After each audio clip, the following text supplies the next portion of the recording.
Buongiorno, ben ritrovati, la nostra prima edizione anche in questo 29 di aprile. Tanti i temi che tratteremo, ovviamente la cronaca, ci sarà ampio spazio dedicato alla cronaca e fra qualche minuto ci collegheremo con il nostro Daniele Garbin, la redazione di Vicenza, che sta seguendo il grave fatto di sangue avvenuto nel pomeriggio di ieri a Montecchio Maggiore, un barista 42enne accoltellato proprio mentre stava aprendo il bar in gravi condizioni. È stato fermato il sospettato dell'aggressione, si cerca ancora l'arma, ma fra poco appunto ne parleremo con Daniele Garbin, che sarà in diretta con il sindaco di Montecchio Maggiore, e poi sentiremo anche le voci raccolte proprio da Daniele Garbin nel tardo pomeriggio di ieri, tra le quali anche la sorella del barista aggredito. Tanta cronaca, dicevamo, tanti temi, ovviamente i temi che ci portano anche a un 1° di maggio particolare, visti i dati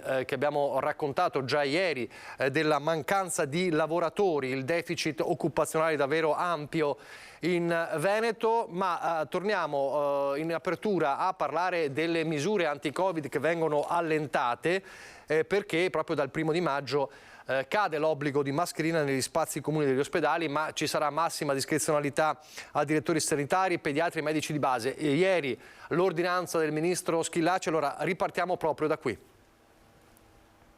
L'obbligo di utilizzo delle mascherine resta nei reparti con pazienti fragili, addio al dispositivo invece negli spazi comuni come bar, mense, sale di stazionamento. Questo è il senso dell'ordinanza del Ministro della Salute Orazio Schillaci, valida a partire dal 1° maggio per pazienti, personale e visitatori. Resta quindi la prescrizione nelle aree ad alta intensità di cura dove sono presenti soggetti anziani e immunodepressi. A identificarle saranno le stesse direzioni sanitarie che avranno ampi spazi di manovra anche nell'individuare le zone mascherina free. Prevale la massima cautela poi negli hospice, nei centri riabilitativi e nelle case di riposo. Credo sia giusto proprio perché è una disposizione che diventa faticosa, lo vedo anche nel mio ospedale, no? La gente entra negli spazi dove appunto il rischio è minimo o comunque molto simile a quello della vita comune, e quindi significa far perdere il valore dell'uso della mascherina, sicuramente fondamentale nell'RSA per gli operatori, per i visitatori, perché lì appunto ci sono e ci saranno i nostri nonni, un po' a volte purtroppo acciaccati. Piena discrezionalità avranno i medici di base e i pediatri nei loro studi e sale d'attesa. Quanto ai tamponi per l'accesso al pronto soccorso, anche qui la decisione spetta agli ospedali, quindi direzioni sanitarie e autorità regionali. Esentati dall'obbligo di mascherina bimbi sotto i 6 anni e persone con disabilità e difficoltà comunicative. Se l'ordinanza ministeriale faccia chiarezza o meno lo diranno le prossime ore. Intanto il Presidente della Regione fissa un principio generale. Bisognerà comunque fare ancora attenzione, nel senso che è fondamentale capire che comunque le infezioni, finito il Covid, sono sempre uno degli elementi che ci preoccupa di più, anche perché la sfida in sanità saranno le infezioni ospedaliere e l'antibiotico resistenza, e quindi queste saranno le 2 grandi sfide per il futuro. Queste dunque le indicazioni, insomma, della circolare, della ordinanza del ministro Schillaci per le misure anti-Covid. Un altro tema di cui si è parlato in queste ore, si è tornati a parlare, e riguarda il 2026, le Olimpiadi Milano-Cortina. C'è il percorso verso Milano-Cortina che procede. Ieri a Padova il numero 1 del CONI, Giovanni Malagò, ha fatto un po' il punto della situazione su quelli che sono i ritardi già descritti e ovviamente i costi che lievitano. Lo sentiamo, le sue parole. Siamo, senza scomodare Dante, siamo un pezzo avanti del cammino, però bisogna recuperare, lo stiamo facendo oggettivamente.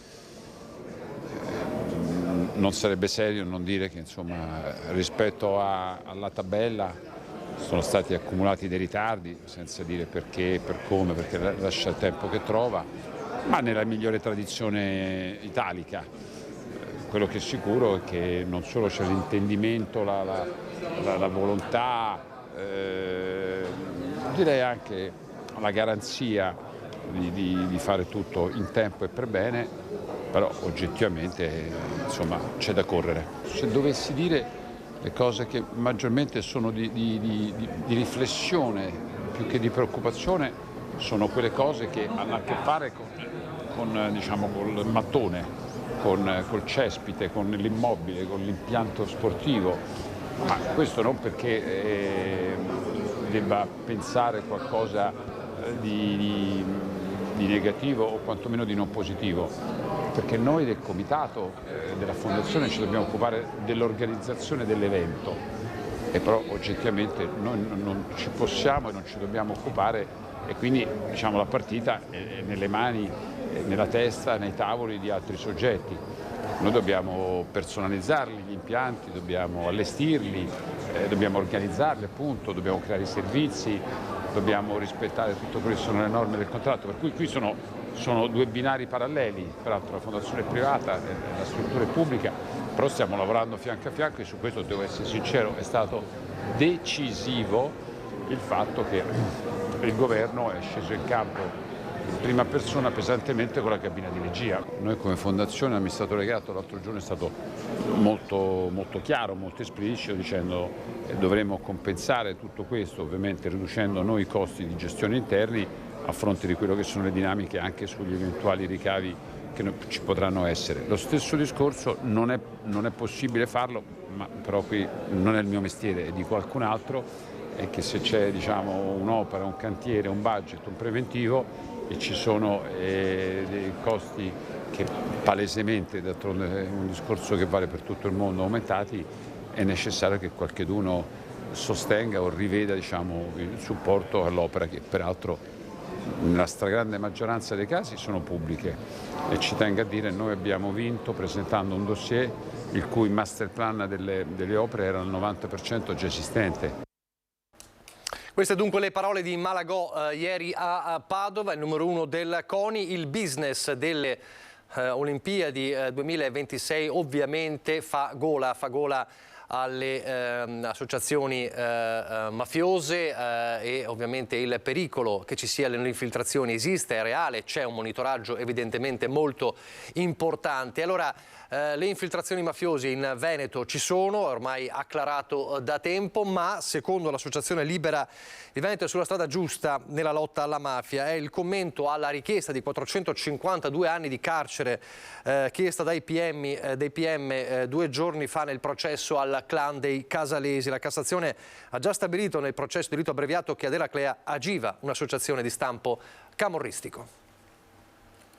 30 anni di reclusione per Luciano Donadio, ritenuto il boss dell'organizzazione criminale che avrebbe agito in Veneto orientale per circa 20 anni, e per Raffaele Buonanno e Antonio Pacifico, accusati di rivestire posizioni di vertice nell'associazione. Sono le richieste di condanna più consistenti tra i 452 anni di carcere che i PM del processo al cosiddetto clan dei Casalesi hanno complessivamente chiesto nei confronti di 46 imputati. Per l'ex sindaco di Eraclea Mirko Mestre la richiesta è di 4 anni. Vi aspettavate una richiesta di 452 anni da parte del pubblico ministero? Ci speravamo. Anche perché dopo la Cassazione che aveva tutto sommato confermato l'impianto accusatorio, quindi avevamo buone speranze. Che ad Eraclea agisse un'associazione di stampo camorristico è stato infatti già stabilito nella sentenza definitiva della Cassazione nel processo ad altri 16 imputati che avevano scelto il rito abbreviato. Secondo gli attivisti veneziani e veneti di Libera contro le mafie, sodalizio che raccoglie 300 tra gruppi e associazioni di tutta Italia, al di là di come finirà questo processo, c'è finalmente una presa di coscienza nella nostra regione. Noi da sempre diciamo che le mafie sono qua anche in Veneto, perché appunto ci sono altri processi, Padova, Verona, e abbiamo sempre cercato di sensibilizzare sia l'opinione pubblica facendo appunto degli incontri pubblici con magistrati o anche giornalisti, sia andando nelle scuole per sensibilizzare i ragazzi. Seppur lentamente si sta finalmente iniziando a diffondere la consapevolezza che anche in Veneto agiscono mafia, camorra e 'ndrangheta. Importante in tal senso è stata anche la partecipazione al processo della Regione Veneto, culminata con la presenza in aula del presidente Luca Zaia. La partecipazione della Regione in questo processo ci fa ben pensare, insomma, che probabilmente stiamo sulla strada giusta. Adesso siamo in grado di collegarci con Daniele Garbin a Montecchio Maggiore. Il caso, lo dicevamo in apertura, è quello dell'accoltellamento nel pomeriggio di ieri di un barista che stava aprendo il suo locale. Allora Daniele, a te. Sì, grazie della linea, buongiorno da Montecchio Maggiore, con me il sindaco Gianfranco Trapula. Buongiorno a tutti. Ecco, qui stiamo facendo il punto del drammatico fatto di cronaca di ieri pomeriggio alle 4, ricordiamo un accoltellamento. Zlatin Plaka, il titolare del bar alle mie spalle di 42 anni, è stato accoltellato. In questo momento è ricoverato ancora al reparto di terapia intensiva dell'ospedale San Bortolo, è grave ma non sarebbe in pericolo di vita, già questo è un buon notizia. Sindaco. Io direi di sì, perché siamo stati veramente molto scossi ieri quando abbiamo saputo dell'accoltellamento, un fatto gravissimo che è insolito nelle nostre città, quindi siamo stati veramente e siamo ancora tutt'oggi molto preoccupati, soprattutto per capire le motivazioni. Ecco, ricordiamo il fatto, praticamente il titolare verso le 16 stava per aprire il locale quando da uno sconosciuto è stato colpito alle spalle con una prima coltellata che ha raggiunto il polmone, poi nella colluttazione una seconda invece ha trafitto alla coscia. Ecco, lì è stata attirata un po' l'attenzione dei passanti che sono intervenuti e sono riusciti in qualche modo a far scappare l'aggressore. Ecco, in questo momento poi i carabinieri della tenenza di Montecchio Maggiore e di Valdagno avranno fermato un sospettato. Ecco, in questo momento ci sarebbero degli accertamenti in corso. Sì, stanno proseguendo le indagini, è stato fermato appunto un uomo che corrisponderebbe alle descrizioni che sono state fatte, adesso però dovranno approfondire queste indagini. Sì, dicevo, è una cosa eccezionale per Montecchio Maggiore, perché fra l'altro questa zona non ha particolari problemi, è una zona molto frequentata perché siamo vicini a Piazza Carli, quindi il centro un po' dell'area commerciale, dei negozi, ma non solo di bar eccetera eccetera, quindi è particolarmente controllata sia dalle forze dell'ordine locali, quindi polizia locale, ma anche dai carabinieri, e non c'è mai giunta nessun tipo di segnalazione preoccupante, insomma, anzi, quindi è stata veramente un fulmine a ciel sereno sapere di questo fatto. Ecco, noi ieri abbiamo visto i carabinieri che ancora cercavano proprio in questi cespugli qui intorno l'arma che sarebbe stata utilizzata, un coltello da cucina, ma sono solo supposizioni, anche perché la descrizione che è stata fatta dai vicini e che è intervenuto è abbastanza vaga. Infatti in questo momento questo sospettato che è per essere interrogato, ma sono bocche cucite ancora dagli inquirenti. Un fatto grave anche sulle cause dell'aggressione, forse un motivo passionale, ecco, ma è tanto trappelato, niente di più per il momento. Sì, e questo è quello che è uscito un po' così, non ufficialmente, ma sembrerebbe fosse una questione passionale, quindi una questione personale. Vediamo, insomma, forse questa sarebbe l'ipotesi anche più credibile, perché ripeto, quello che succede in questo locale non c'è niente di preoccupante, è frequentato da famiglie, da brave persone, non abbiamo mai avuto sentore di niente, quindi molto probabilmente è un fatto personale, io direi. Ecco, allora per il momento, finché non ci sono aggiornamenti, direi che possiamo concludere qui da Montecchio. La salutiamo, signor Sindaco. Grazie a voi. Ecco, e con questo restituisco la linea.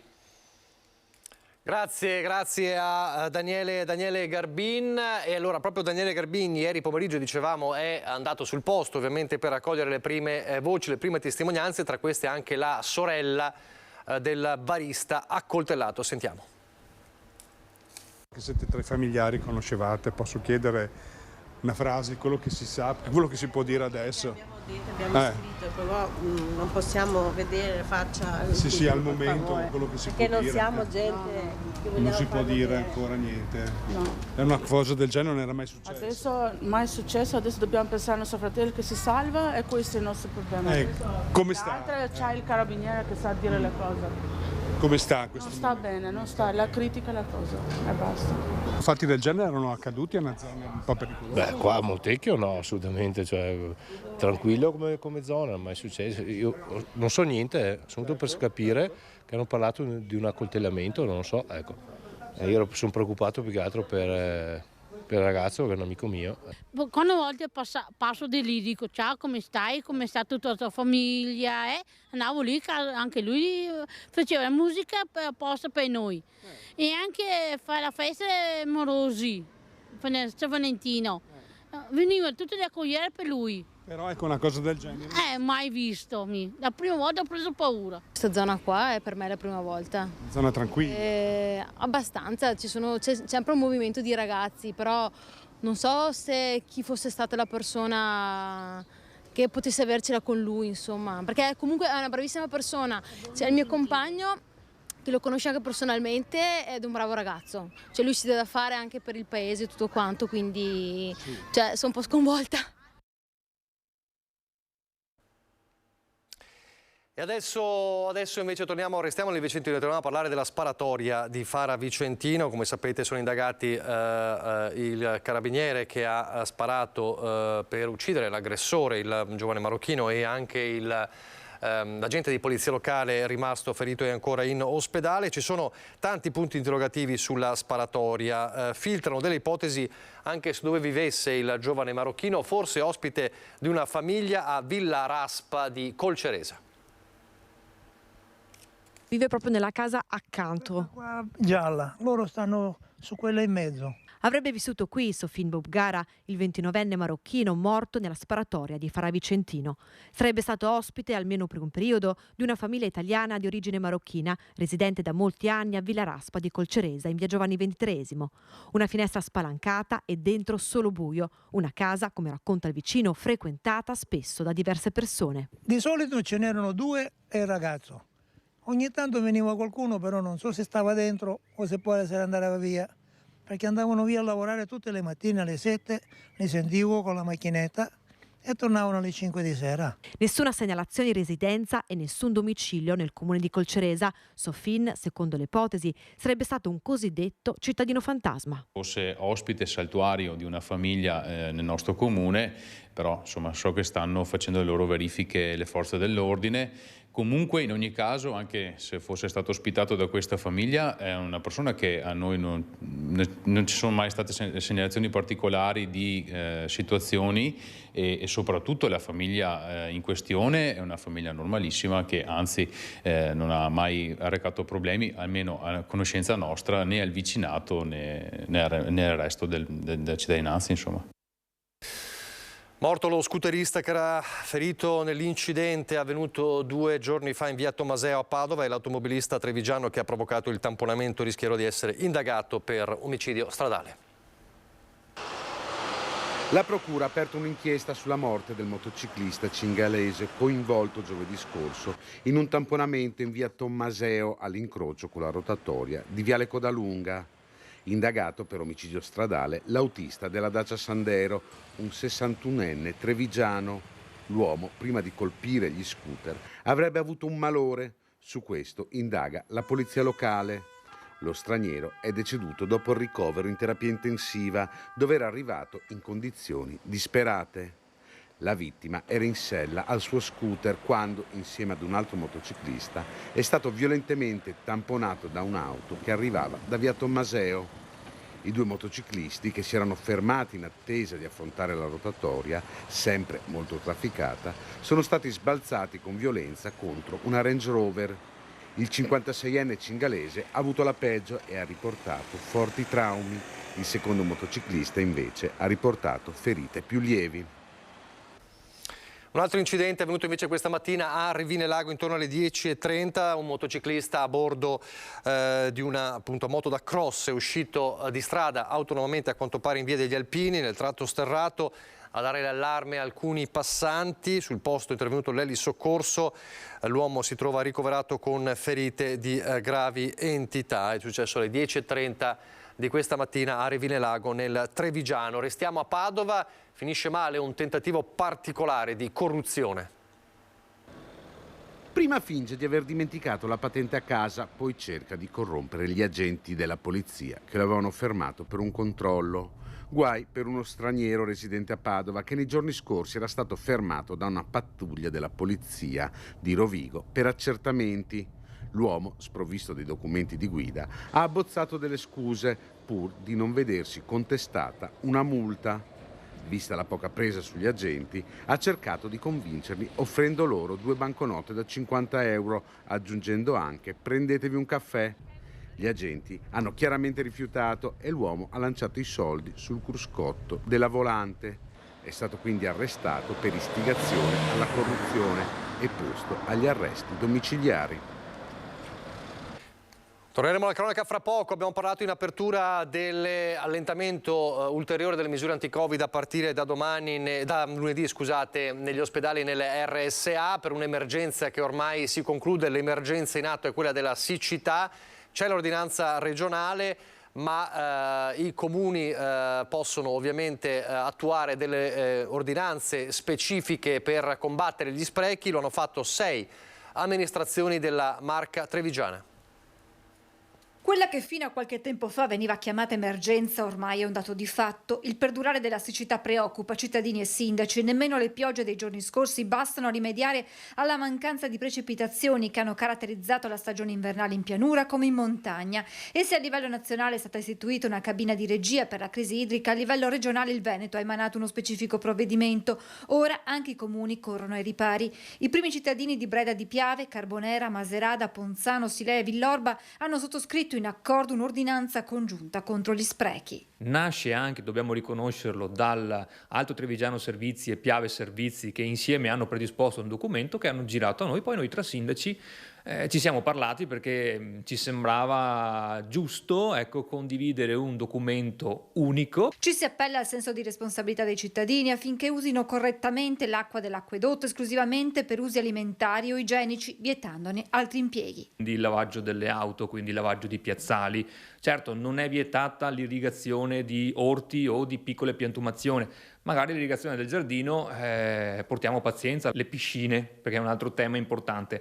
Anche lì abbiamo dato la possibilità alle classiche piscine per i bambini, però chiaro, uno ha una piscina acquistata che ha una certa portata piuttosto che una piscina permanente, lì no, in questa situazione insomma no. Anche sulle fontane voglio fare un passaggio perché molti mi hanno chiamato. Abbiamo scelto appositamente di non chiuderle, di non chiedere la chiusura, ma di cercare di attuare quei sistemi che ci sono di regolazione in modo da adeguarci a una portata che sia di 0,1 litri al secondo. Chi non osserverà i contenuti dell'ordinanza rischia una sanzione fino a 500 euro. Il provvedimento adottato dai 6 sindaci tende a essere propedeutico ad altre disposizioni comuni in occasione di particolari situazioni. Partiamo da qua per poi cominciare a condividere altri punti fermi.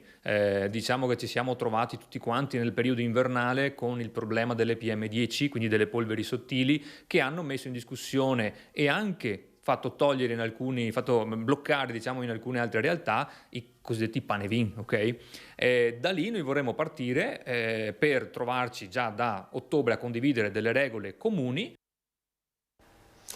Apriamo adesso la pagina dedicata al lavoro verso il 1° maggio, lo facciamo collegandoci in diretta con la nostra Ilaria Marchiori per parlare di Speedline, l'azienda di Santa Maria di Sala. C'è martedì un importante vertice, vero Ilaria? Sì, proprio come hai detto tu Nicola, buongiorno a te e ai nostri telespettatori, ed è un incontro da cui i sindacati si aspettano molto, soprattutto dopo l'accordo che è stato stipulato circa un anno fa. Proprio per parlare di questo insieme a me qui c'è Matteo Masiero, segretario provinciale della Film CISL. Che cosa vi aspettate, Masiero, da questo incontro al Ministero che avverrà martedì proprio all'indomani della festa dei lavoratori? Quasi sembra una data simbolica. Sì, cominciamo col dire che sarà un 1° maggio di attesa e speranza per i lavoratori. Crediamo di essere quasi vicino alla soluzione, auspichiamo di essere quasi vicino alla soluzione. È chiaro che una soluzione non potrà essere quella conveniente per Ronal, ma dovrà essere la soluzione più garantista per lavoratori e famiglie. Ecco, ricordiamo chi è Ronal in velocità. Ronal è la capogruppo a cui afferisce Speedline. Speedline è uno dei siti produttivi del gruppo Ronal, degli svizzeri, che un anno e mezzo fa hanno deciso di chiudere lo stabilimento di Tabina. Abbiamo fatto numerosissimi incontri al Ministero e in Regione, stiamo lavorando molto bene con le istituzioni che stanno appoggiando tutto il processo vertenziale. Siamo arrivati al Mimit, un incontro molto atteso. In quell'incontro là che cosa ci aspettiamo? Ci aspettiamo di uscire con qualcosa di concreto, ma soprattutto ci aspettiamo la massima trasparenza. Trasparenza che con Ronal non c'è quasi mai stata, abbiamo sempre dovuto metterlo alle corde per riuscire ad avere trasparenza e concretezza. Auspichiamo che in questa fase al Ministero le istituzioni ci aiutano, siamo certi che lo faranno, affinché i numeri siano quelli certi e decisi. Per noi è importantissimo che il perimetro industriale su cui si lavora in Speedline aumenti rispetto a quello dell'accordo, che era molto ristretto, era quello di base, e soprattutto che il numero occupazionale sia il massimo possibile, che la realtà industriale rimanga a Santa Maria di Sala e a Tabina e che ci sia un futuro per Speedline. Naturalmente questo è quello che si augurano soprattutto i lavoratori e le loro famiglie. Io ringrazio Matteo Masiero e ovviamente anche noi seguiremo poi l'andamento di questo incontro e ne renderemo conto anche ai nostri telespettatori. Qui da Mestre restituisco la linea allo studio. Grazie Ilaria Marchiori, grazie al tuo ospite. Restiamo in tema però, sarà un 1° maggio invece declinato sul tema della sanità, quello di Treviso.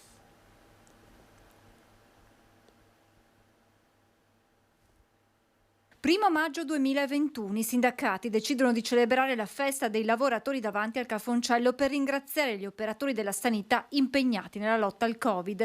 2 anni dopo la manifestazione di CGIL, CISL e UIL torna nel piazzale dell'ospedale di Treviso, ma con un significato ben diverso. Siamo dentro un'emergenza ancora più grande perché la sanità oggi è in pericolo, troppa sanità privata, troppo poca sanità pubblica, le risorse non bastano più per sostenere la sanità pubblica, c'è bisogno di una nuova stagione di diritti universali e gratuiti per tutti. Se non c'è la sanità pubblica si muore, non si muore solo perché si perdono pezzi di ricchezza, di retribuzione, ma si muore perché non si hanno i diritti e non si possono tutelare i propri diritti. Emblematica la situazione che vivono molti anziani, denunciata dai sindacati. Troppi ne abbiamo oggi di pensionati che vengono nelle nostre sedi, ci dicono che non riescono ad ottenere tutele da parte della sanità pubblica, che sono costretti ad andare nel privato o a rinunciare a beni essenziali per la sopravvivenza perché devono curarsi. Per CGIL, CISL e UIL è necessario ridare dignità a chi lavora nella sanità pubblica e dettano le misure da mettere sin da subito in atto. Uno sviluppo occupazionale all'interno del mondo della sanità, che vuol dire non solamente il recupero di un turnover, ma avere un qualche cosa di qui, quindi politiche occupazionali incrementali, contratti di lavoro capienti che danno la possibilità a chi oggi entra nel mondo della sanità di non essere attirato dal mondo del privato, una giusta formazione per quanto riguarda anche la componente universitaria, la ricerca. Quella, in occasione della festa dei lavoratori, sarà la prima di una serie di mobilitazioni che sfoceranno nella grande manifestazione in programma a Milano il 13 maggio. In quell'occasione, spiega il segretario generale della CGIL Mauro Visentin, porteremo all'attenzione anche gli altri problemi che ruotano intorno al mondo del lavoro e le nostre possibili soluzioni, da un fisco equo a nuovi salari con un rinnovo dei contratti sia pubblici che privati che tengano conto dell'inflazione, senza dimenticare, conclude Visentin, l'annosa questione della precarietà. E poi c'è il deficit occupazionale, ne abbiamo parlato ieri, rivediamo allora il servizio perché parliamo di cifre davvero importanti in Veneto, allarmanti, la carenza di personale, solo 25.000 solo nella ristorazione, 150.000 negli altri settori. Allora il grido d'allarme delle categorie. La nostra ristorazione sta soffrendo in questo momento per la mancanza di personale. E quindi quas'è oggi che vogliamo lanciare un messaggio? Quanto è importante per i giovani riuscire a capire l'importanza del lavorare all'interno del comparto, chiamiamolo nostro, dei pubblici esercizi. Perché prima di tutto sì, è un lavoro di sofferenza, però è un lavoro che ti dà 1000 opportunità. Perché quanti nostri che adesso sono grandi proprietari, grandi titolari di ristorazione sono partiti ovviamente dalle situazioni più basse, da lavorare come camerieri. L'ultimo caso del ristoratore di Jesolo che ha chiuso un locale a Treviso dopo appena un mese dall'apertura perché faceva fatica a trovare dipendenti è solo l'ultimo esempio concreto del grande problema che affligge il settore della ristorazione in tutto il Veneto. Un settore di eccellenza che vanta una gastronomia di tutto rispetto e una fama a livello nazionale, ma che non attrae forza lavoro. I vertici di FIPE e Ascom, riuniti a Padova per la giornata dedicata alla categoria, riflettono sulle cause, dalla pandemia che ha fatto migrare dipendenti verso lavori non stagionali e meno precari, agli orari fino agli stipendi. Dobbiamo ridare una grande dignità a questi lavoratori, perché chi lavora all'interno della nostra ristorazione, io dico sempre, è il nostro ambasciatore del turismo, perché ovviamente la prima persona che quando vai a mangiare chiedi le informazioni, ti danno il consiglio su cosa mangiare, quindi veramente ti dà grandi soddisfazioni. La spinta va data alla formazione delle nuove leve, rendendo l'impiego della ristorazione maggiormente attrattivo, una forza lavoro che, visto il problema della denatalità, va ricercata anche nel personale straniero. La mancanza di risorse umane è un tema che ci sta mettendo veramente a dura prova e qualcuno anche sta pensando di ridurre l'orario di lavoro per poter colmare appunto questa mancanza.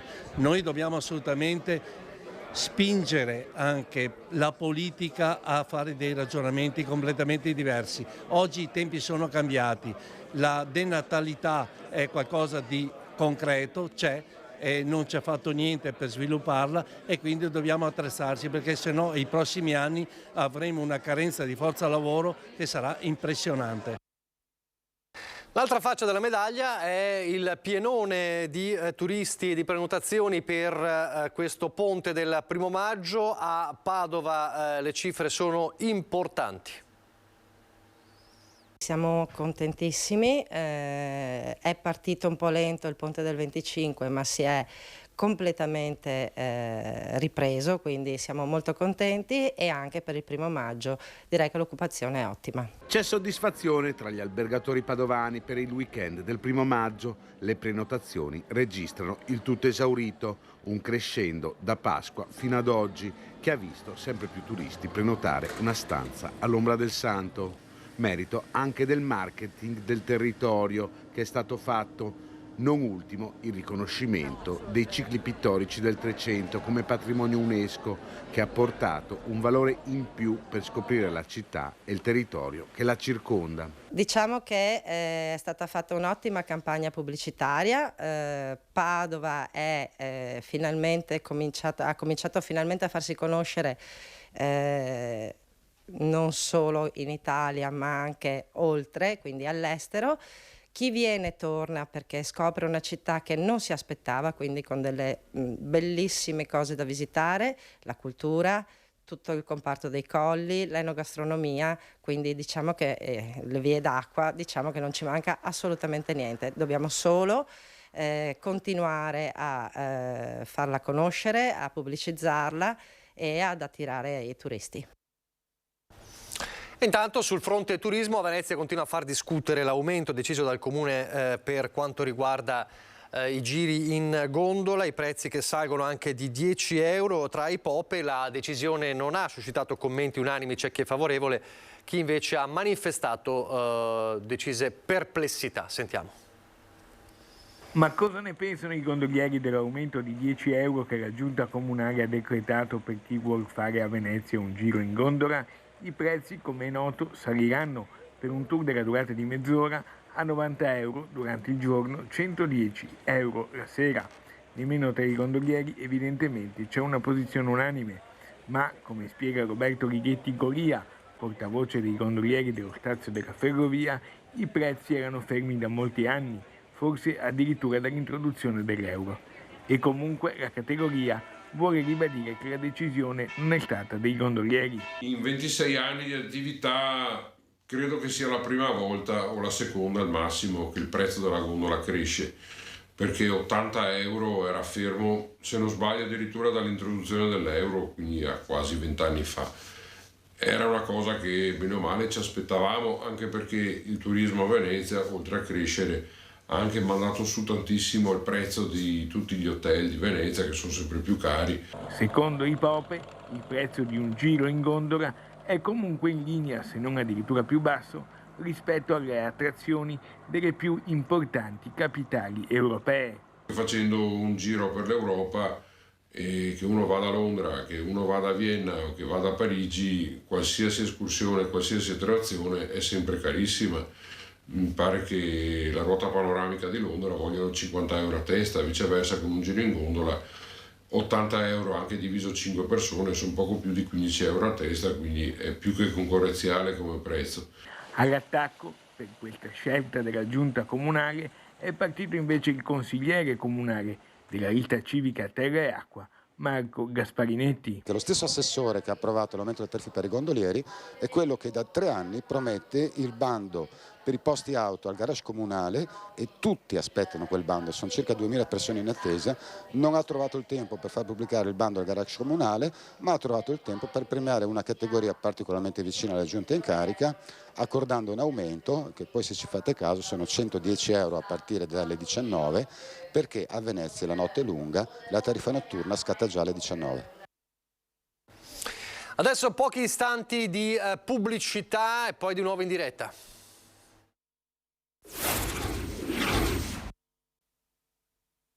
La misura è colma, non arbitreremo le gare dello storico torneo di calcio notturno di Vigonovo. Questa la dichiarazione shock degli arbitri della sezione AIA di Padova dopo quanto accaduto durante la partita di terza categoria Vigonovo Unione domenica scorsa.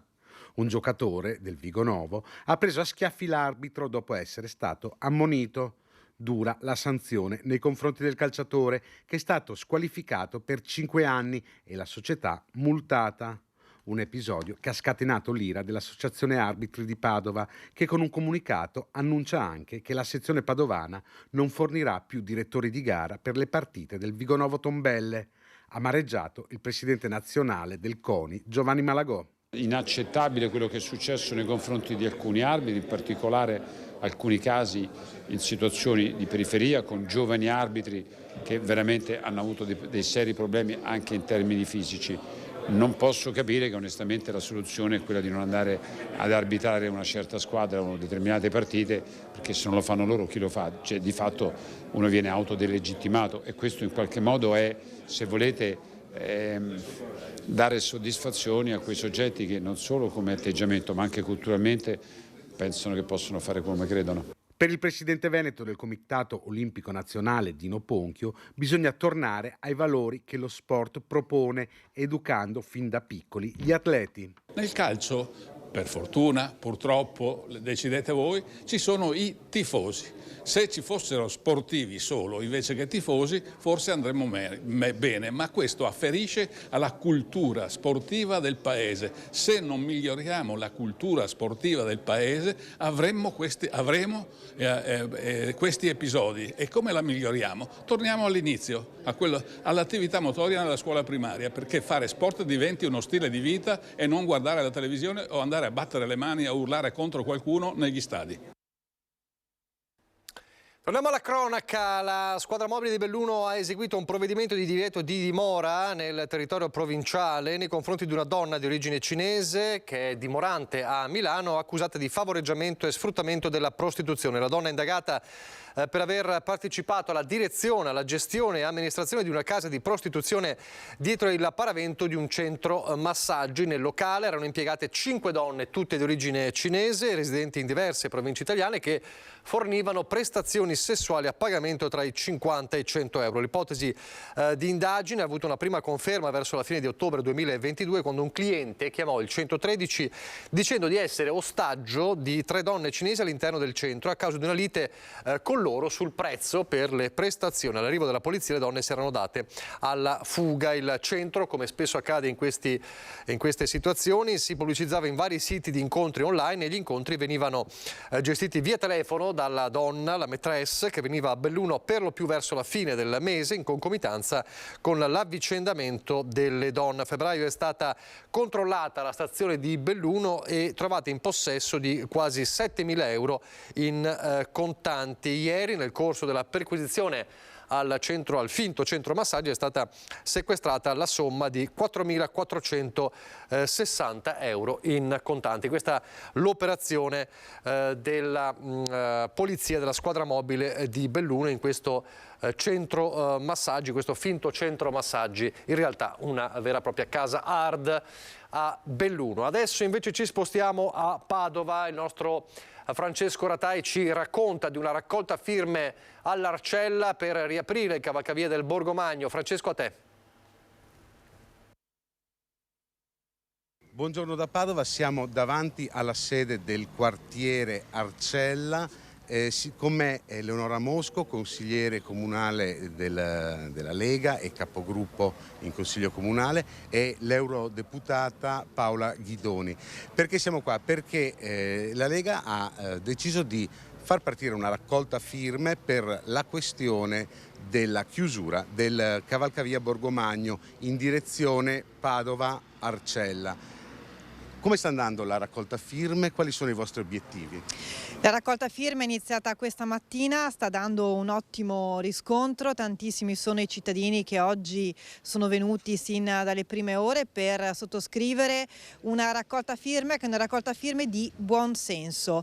In tantissimi riteniamo che la chiusura del cavalcavia Borgomagno sia una scelta assolutamente insensata, priva di fondamento e che vada contro le esigenze dei padovani, non solo degli arcellani, ma non è tollerabile che un cavalcavia venga chiuso senza nessun tipo di spiegazione, con una scelta calata dall'alto e che invece i cittadini vogliono assolutamente ripristinare. Noi ancora una volta saremo al loro accanto, insieme alla raccolta firme che stanno facendo i bravissimi commercianti, ci uniamo anche noi, insieme anche al lavoro delle associazioni di categoria, una voce unica per chiedere con grande fermezza la riapertura del cavalcavia Borgomagno. La giunta di Palazzo Moroni dice il cavalcavia è chiuso perché è a rischio crollo.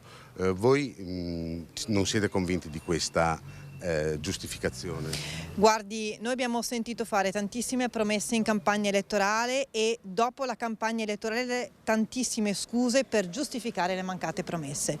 Noi pensiamo che serva responsabilità e serietà quando si prendono le decisioni che ricadono sulla vita dei cittadini. Attendiamo a gran voce che Giordani e Ragona vengano con le carte e ci spieghino le vere ragioni dietro a questa scelta insensata e controproducente per i padovani. Prego. No, e quindi noi chiediamo assolutamente che vengano a riferire in Consiglio senza campare scuse, ma con delle motivazioni fondate. Onorevole Ghidoni, quello che voi lamentate è principalmente anche la mancata concertazione con chi sul territorio lavora e ci vive. Ma assolutamente sì, non è stata fatta nessun tipo di concertazione. Ricordo tra l'altro che durante il seppur breve periodo del sindaco Massimo Bitonci, il sindaco frequentava il quartiere e veniva costantemente a sentire la voce dei cittadini di questo quartiere, che è un quartiere bellissimo, era un quartiere vivacissimo, pieno di negozi. Io parlo, guardi, più da cittadina che da politico, perché è un quartiere che ho sempre frequentato moltissimo e ho visto l'evoluzione negativa che ha avuto in me nel tempo. I negozi, quelli che caratterizzavano questo luogo, via via hanno chiuso, all'inizio per la questione del tram, perché sono saltati tutti i parcheggi, la possibilità di parcheggiare e quindi le attività commerciali hanno in buona parte chiuso, sostituite da attività commerciali di altro tipo che hanno poi portato a un degrado di questo quartiere, a un degrado totale e quindi questa misura non fa altro che portare ulteriore degrado perché isola un quartiere che invece, ripeto, era un quartiere bellissimo e vivacissimo. Bene, grazie all'onorevole Ghidoni e alla consigliera Mosco. Io restituisco la linea da Padova. Grazie a Francesco Ratai. Cambiamo decisamente argomento e torniamo a Venezia per parlare di un arrivo importante. La Madonna Pellegrina di Fatima che ieri sera è arrivata a Venezia, vi resterà fino all'8 di maggio, sarà custodita nella chiesa di San Salvador dove in qualunque ora del giorno i fedeli potranno recarsi per un momento di raccoglimento e preghiera. È arrivata alle 18:30 di ieri all'aeroporto Marco Polo, poi a bordo di una balottina la Madonna è stata scortata dalle società remiere della città fino al molo di San Marco, dove è partita poi la processione fino alla chiesa. Il patriarca Francesco Moraglia ha celebrato poi la Santa Messa. Prima di collegarci con il nostro Lorenzo Maier, vediamo allora le fasi della preparazione della statua sulla imbarcazione e poi l'arrivo proprio a San Marco. Piano. Oh, là. La tirata, andiamo? Vai. Non si arriva. Manca poco all'arrivo della Madonna Pellegrina, già le remiere si sono preparate vicino al Rio di Canareggio, sono quasi una 30-40 remiere che accompagneranno la Madonna Pellegrina di Fatima. Saranno 10 giorni intensi, 10 giorni che indubbiamente moltissime persone arriveranno nella nostra chiesa per pregare. Il messaggio di Fatima è conversione e santificazione. Pertanto questi saranno i due capisaldi del nostro pellegrinaggio.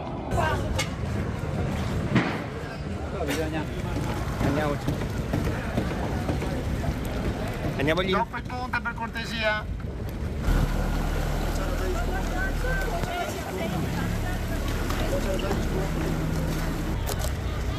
Stanno arrivando tutti. Deve tutti sul lato, sa.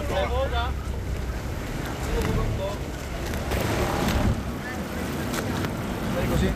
Sì, è rallenta.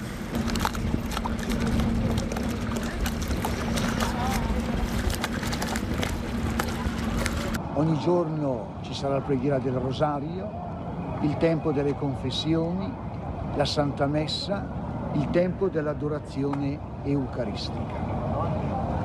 Venire per ascoltare il messaggio della Madonna che ha rivolto nel 1917, dalla prima apparizione il 13 maggio all'ultima apparizione il 13 ottobre, ai 3 pastorelli di Fatima. E noi vivremo questa esperienza di grazia.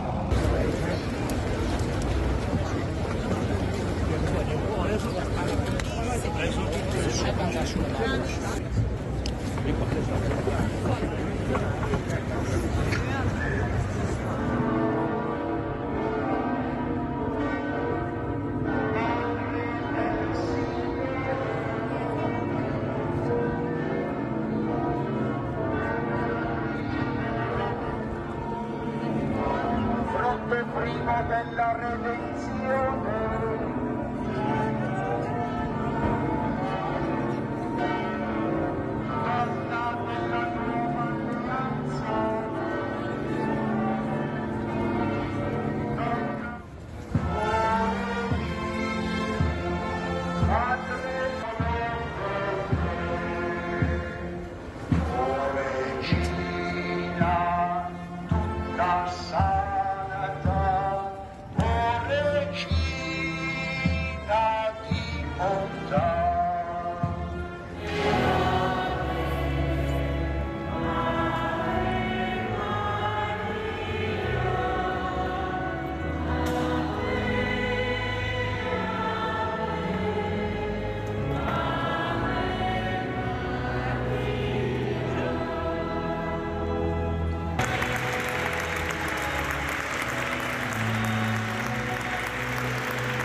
Allora, queste sono le immagini che ci ha girato praticamente in tempo reale proprio ieri Lorenzo Maier. Buongiorno Lorenzo, buongiorno, grazie per essere con noi. Buongiorno Nicola, buongiorno a te e a tutti i nostri telespettatori. Allora, quanto è importante questo arrivo, questo evento per Venezia? È un momento ovviamente importantissimo, ma direi soprattutto di grande emozione, perché vedere la statua della Madonna di Fatima arrivare in città in questo modo che voi avete fatto vedere attraverso le immagini, poi è stata davvero un'accoglienza di popolo, di persone che si sono radunate, che hanno accompagnato la statua durante tutto il percorso, prima il corteo acro, poi l'arrivo a San Marco, il patriarca Francesco che ha, insieme al delegato alle tradizioni Giovanni Giusto in rappresentanza del sindaco, accolto questa statua con un fazzoletto bianco sventolato in segno di profonda devozione. E ricordiamo poi che sono risuonate ieri, attraverso una registrazione ovviamente, anche le parole di Papa Giovanni Paolo II, che alla Madonna di Fatima, come sappiamo tutti, era profondamente legato, e soprattutto sarà importantissimo, sarà bellissimo il programma dei prossimi giorni perché come dicevano prima le persone che abbiamo intervistato, Don Roberto Donadoni, che è stato colui che si è impegnato molto profondamente per fare sì che questo evento si potesse svolgere e anche coinvolgendo la comunità di Bergamo a cui lo stesso Don Roberto è legato essendo originario di quei luoghi. Saranno giornate importanti, intense, con un programma ricco e soprattutto ci sarà l'occasione per chi vorrà di poter diciamo così sostare in preghiera per qualche minuto davanti a questa statua che è testimonianza di una profonda devozione. Questa notte, per esempio, la chiesa di San Salvador, dove la statua è attualmente custodita, sarà aperta appunto per tutta la notte per dare modo a tutti chi vorrà di poter sostare. Ci sarà un pellegrinaggio dei giovani che partiranno questa sera da mezzanotte in poi, percorreranno a piedi i sentieri della città da Sant'Elena fino alla chiesa. Dunque l'importanza e l'obiettivo, direi, che è stato centrato in pieno era un po' così coinvolgere le coscienze, poter far sì che la città partecipasse, direi, per i credenti ma anche per i non credenti o per coloro che si reputano distanti. Comunque è un momento per poter riflettere e anche impegnarsi per far sì che ci sia un mondo migliore. Ecco, lo dicevi anche tu, insomma, abbiamo visto anche da queste immagini le tante persone che hanno osservato l'arrivo della Madonna di Fatima, non solo i credenti. È un appuntamento che ha catalizzato un po' l'attenzione ieri, anche delle tante persone, ovviamente anche dei turisti di Venezia. Certamente, anche perché ricordiamo che non è facile far arrivare la statua attraverso un percorso molto particolare in una città fragile come Venezia. Ovviamente poi il percorso anche dal punto di vista coreografico, gli alzaremi delle remiere, ben una trentina sono state le remiere cittadine coinvolte, è stato molto suggestivo, molto ben preparato dal punto di vista scenografico, però come ha ricordato giustamente ieri il Patriarca, questa non vuole essere una recita, uno spettacolo teatrale, è un segno importante di devozione che arriva lo ricordiamo, diciamo alla vigilia di maggio, che è il mese mariano in cui in tutto il mondo c'è la recita del Rosario e c'è rinnovata anche in maniera diciamo pubblica questa devozione a Maria, e c'è anche venerdì, ti segnalo ai nostri telespettatori, tra gli appuntamenti ci sarà un'occasione molto importante, perché venerdì alle 20:30 ci sarà dalla parte di San Salvador, dove è custodita la Madonna di Fatima, un collegamento con l'Ucraina per pregare insieme a una rappresentanza del popolo ucraino per la pace. Quindi è un auspicio che è di pace, un impegno di pace che Venezia, anche attraverso questa bella iniziativa, rinnova anche oggi in un momento difficile in cui tutti siamo ancora preoccupati per la guerra. Ci sarà l'occasione per poter anche diciamo vedere a video, ovviamente, a poter intrattenersi con una rappresentanza degli ucraini e quindi poter scambiare con loro qualche parola e poter dare loro un messaggio di conforto e di speranza. L'ultima cosa che ti chiedo, insomma, abbiamo visto l'arrivo, poi ovviamente il Patriarca di Venezia ha celebrato la Santa Messa. Cosa ti ha colpito di più delle parole del Patriarca? Quello che dicevo un po' prima, cioè il Patriarca ha ovviamente ringraziato tutti coloro che si sono impegnati da mesi perché questo evento potesse svolgersi, però ha anche detto che non è appunto una finzione, non è uno spettacolo, ma è la necessità che Venezia rivolge alla Vergine, appunto, di un richiamo alla conversione. Noi parliamo di conversione, e appunto una conversione che non riguarda solo i cattolici, i credenti, ma una conversione che riguarda tutti, nel senso di impegnarsi ciascuno nei propri ruoli a per costruire un mondo e una città di Venezia migliore. Questo è un appello che riguarda tutti indistintamente, che probabilmente, anzi sicuramente, la presenza della Madonna di Fatima ha reso ancora più solenne. Ecco.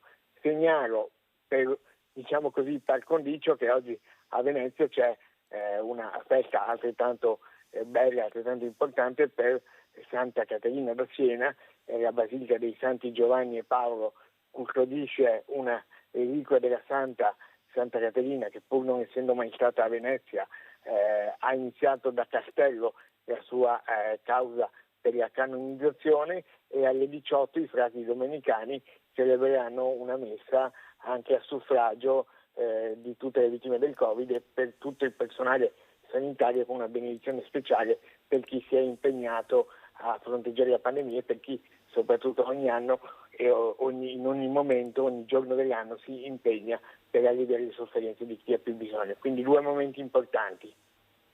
Benissimo, grazie a Lorenzo Maier, grazie davvero, grazie per essere stato con noi. Allora, restiamo a Venezia, o meglio, Venezia insomma è lo scenario ideale, lo sappiamo tutti, per quanto riguarda il cinema. Venezia è da sempre uno dei luoghi del cinema non solo italiano ma internazionale, ma tutto il Veneto è davvero lo scenario per il cinema, e su questo sta lavorando da tempo la Veneto Film Commission, che ha ottenuto dalla Regione per i prossimi anni 19 milioni per sostenere la produzione di film e documentari attraverso la Veneto Film Commission. L'obiettivo, come sempre, è quello di promuovere le bellezze del territorio e entrare anche nel circuito cinematografico internazionale. Il servizio cresce fino a raddoppiare da 9 milioni e mezzo a 19 il contributo della Regione per le produzioni cinematografiche e audiovisive. Un sostegno che punta anche a inserire le bellezze del Veneto, le città, i paesaggi, la sua storia nel circuito cinematografico internazionale.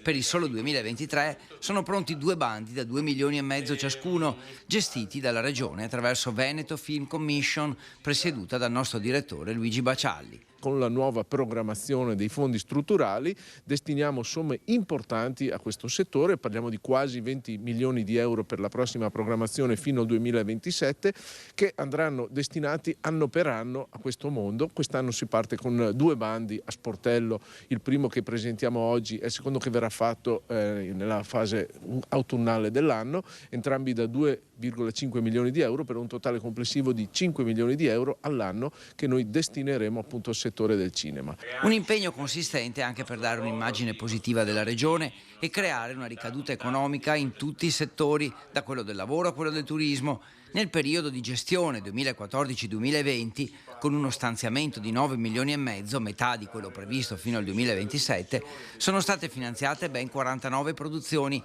tra cortometraggi, documentari, lungometraggi e animazioni. La Regione Veneto vuole essere fortemente attrattiva rispetto a tutte le produzioni cinematografiche e legate al mondo dell'audiovisivo. Sappiamo come questo sia un veicolo formidabile, non solo legato all'industria del cinema, che è un'industria che fa lavorare degli operatori, dei professionisti, fa lavorare tutto il sistema dei servizi, della ricettività legata direttamente alle produzioni cinematografiche, ma anche è un volano di straordinaria efficacia nella promozione dei territori, nella promozione della nostra comunità veneta e di luoghi che hanno una forte vocazione turistica. I bandi del 2023, presentati nella sede di Villa Settembrini agli addetti ai lavori, sono destinati a location, alberghi, prestazioni professionali, servizi e tutto ciò che serve per una buona produzione audiovisiva. Allora, proprio di questo parliamo con il nostro prossimo ospite. Buongiorno e ben ritrovato a Jacopo Chessa, direttore di Veneto Film Commission. Buongiorno Jacopo. Allora, ripartiamo da qui. Quanto è importante questo invio di risorse? È importantissimo. Il Fondo di Sostegno alla Produzione è uno strumento indispensabile per il lavoro di Film Commissioner e in generale per l'attrazione delle produzioni sui territori. Negli ultimi anni si è sviluppata una grande competizione, virtuosa molto spesso perché c'è anche collaborazione tra le regioni, ma in termini di sostegno economico alle produzioni quasi tutte le regioni si sono dotate di fondi per la produzione, quindi era vitale che uscisse un nuovo bando lo aspettavamo da circa 1 anno e mezzo. Sono molto contento che la Regione sia riuscita ad allocare questa somma che è importante, e con un bando di 5 milioni sul 2023 sono sicuro che riusciremo ad avere molte produzioni di alto livello. Ecco, allora, una cosa che volevo chiederti è questa, perché è un tema di cui stiamo parlando in questi mesi, ormai settimane, e ne abbiamo parlato anche ieri. C'era un convegno importante che riguardava il settore della ristorazione, ma non solo, in Veneto, la cronica carenza del personale. Prendo spunto da un annuncio che vedo proprio sul sito di Veneto Film Commission: ricerca professionisti residenti in Veneto. Chiedo alla regia, Alessandro Granziere e Marco Gagliazzo, che ringrazio, di farlo vedere, così vediamo anche questo annuncio. Ricerca professionisti residenti in Veneto, preferibilmente zona Vicenza. Il film è La vita accanto, e quindi c'è una nuova produzione e si cercano diverse figure. Si cercano diverse figure professionali, elettricisti, macchinisti, sarti, insomma anche il cinema va a caccia di lavoratori, di figure professionali. Questa assenza invece, questo deficit occupazionale, questa carenza di personale che si riscontra in tanti settori lavorativi in Italia e in Veneto, riguarda anche il mondo del cinema? È un settore diverso, oppure c'è anche qui una forte richiesta e uno scarso numero di persone disposte a farlo?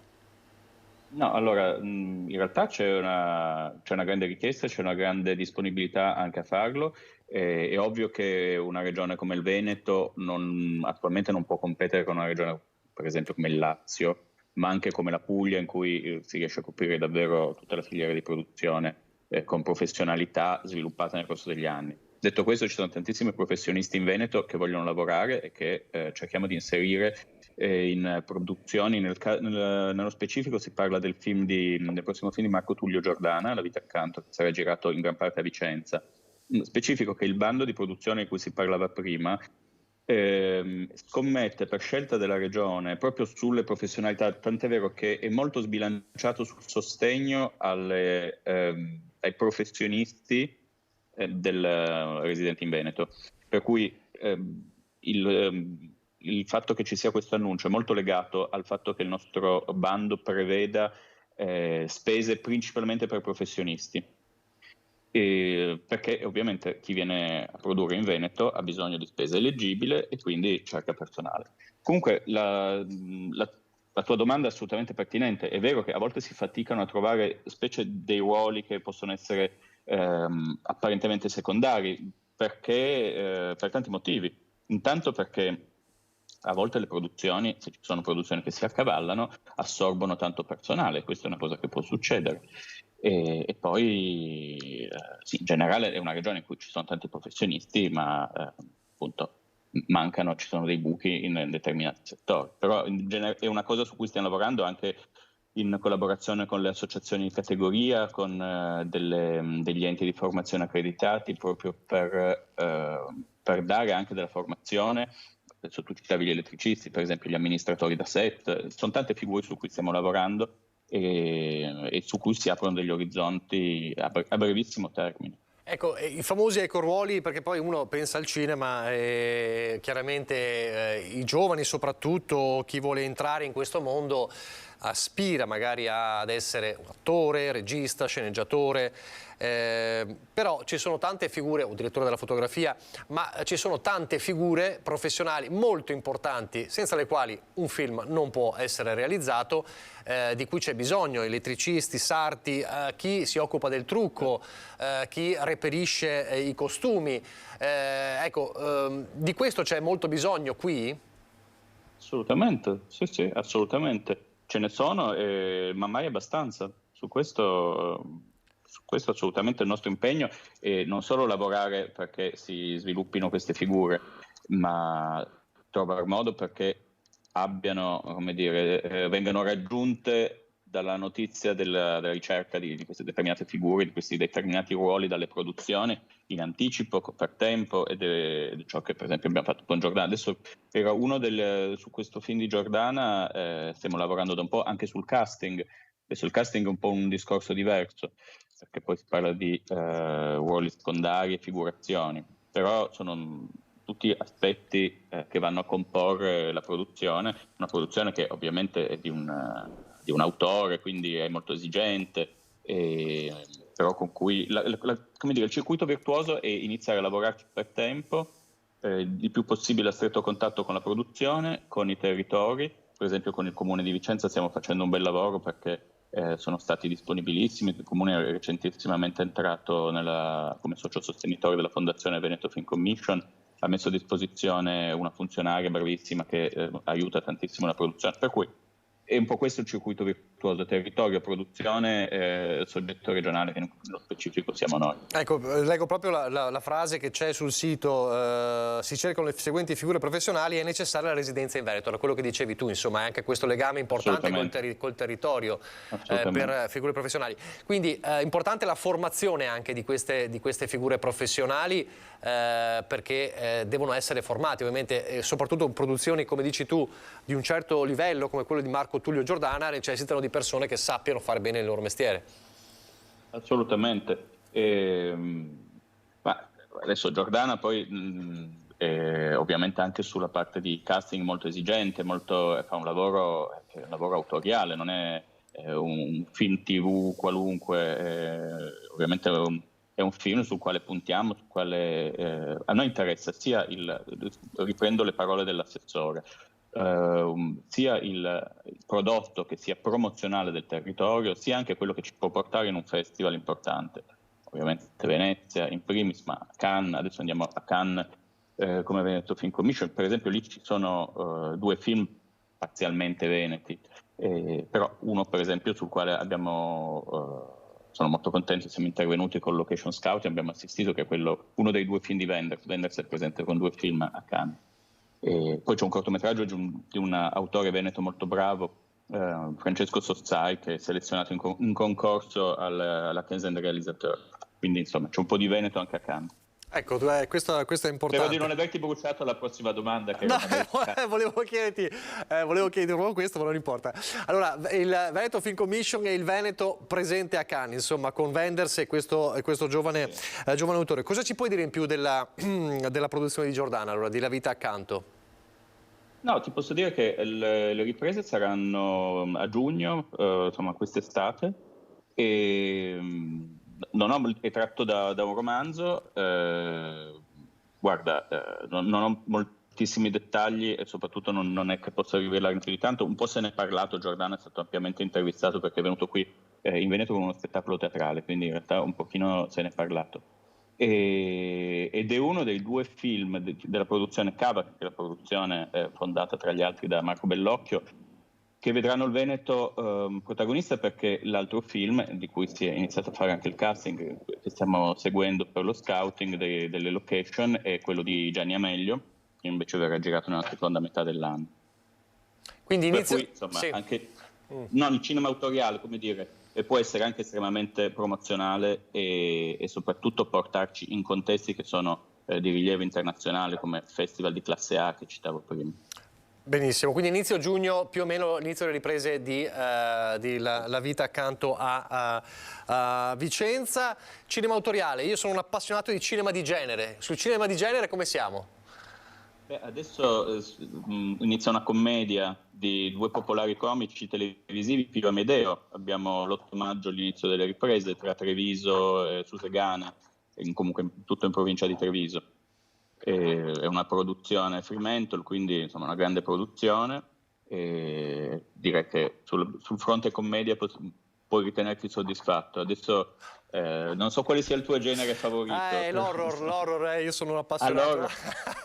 Sull'horror non lo so, non ne ho sotto mano di horror. Va bene, però ecco, una cosa che devo dire davvero è che c'è in questi ultimi anni, anche grazie alla Veneto Film Commission, davvero un prolificare di set in Veneto, davvero, perché non solo Venezia, Vicenza, Chioggia, ricordo, Treviso, Mogliano, adesso mi dicevi anche Susegana, sempre per questa ultima commedia. Sì, è vero. E poi San Vito di Cadore è stato veramente, hanno fatto i 2 episodi di Improvvisamente Natale, e dovrebbe essere quasi confermato il remake internazionale, sempre quest'estate. Tra l'altro a San Vito colgo l'occasione, poi magari ne parleremo più avanti, faremo un workshop, non è un set, però dove partecipano 12 produttori internazionali, uno dei workshop più importanti del circuito europeo si chiama ACE Producers. Ma lo dico perché io ci tengo, cioè facciamo questi workshop che sono per noi un impegno, una spesa, però è veramente di fondamentale importanza portare 12 produttori internazionali in un luogo e farglielo vedere, fargli fare un giro, fargli capire che qui gli spieghi il fondo, come funziona, è estremamente promozionale. Cioè in qualche modo collochi il Veneto nella carta geografica del cinema europeo e internazionale. E questo per noi è ovviamente di vitale importanza. Benissimo, benissimo, grazie a Jacopo Chessa. Allora magari a giugno poi ci risentiamo per le prime riprese di Marco Tullio Giordana a Vicenza. Grazie davvero, buon lavoro. Grazie a voi, ciao. Grazie, grazie. Allora, pochi istanti di pubblicità, poi di nuovo in diretta.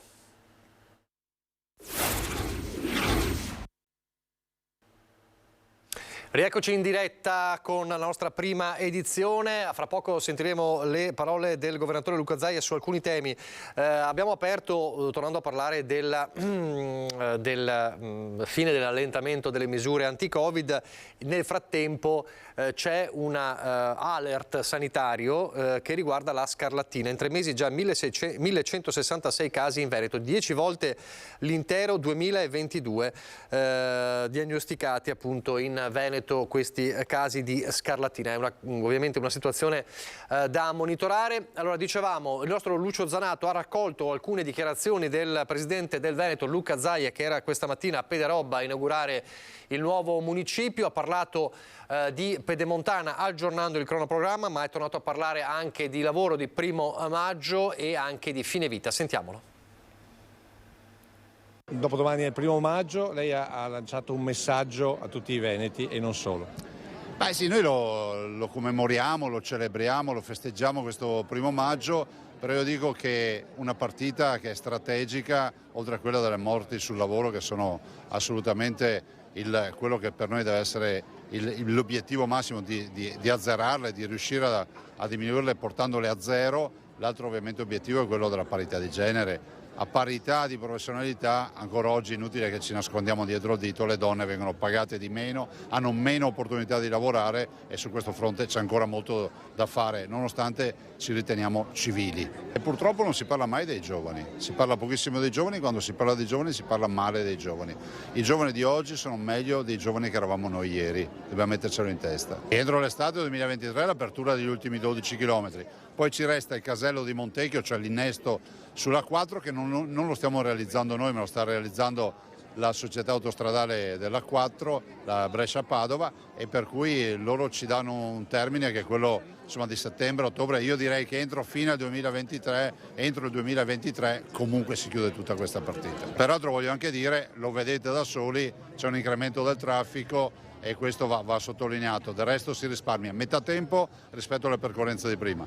Metà tempo vuol dire metà gasolio, e quindi metà consumo di gasolio, metà emissioni in atmosfera e soprattutto, me lo lasci dire, 100 volte, 1000 volte in più la sicurezza stradale, perché comunque la storia degli incidenti che avevamo sulla Schiavonesca Marosticana, una delle strade più mortali d'Italia, oggi la possiamo drenare con la Pedemontana. Io oggi ho fatto per la prima volta Conegliano Pederobba un quarto d'ora in meno, quindi non è più un viaggio ma è una passeggiata. Però qualcuno dice che bisognerebbe abbassare un po' le tariffe. Ma sì, ma tutto si può dire, ma questa è una strada nuova, l'abbiamo voluta così com'è. Io ho ereditato un cadavere eccellente, voglio ricordare che questa strada nasce ai primi anni 90, io andavo all'università nei primi anni 90, mi sono laureato nel 93, il progetto attuale è del 2002 e la gara del 2006, l'aggiudicazione dopo un'avvertenza in tribunale del 2009, l'inizio dei lavori del 2011. Se ci togliete i 2 anni di Covid, in 10 anni abbiamo fatto 94 km e mezzo di strada innovativa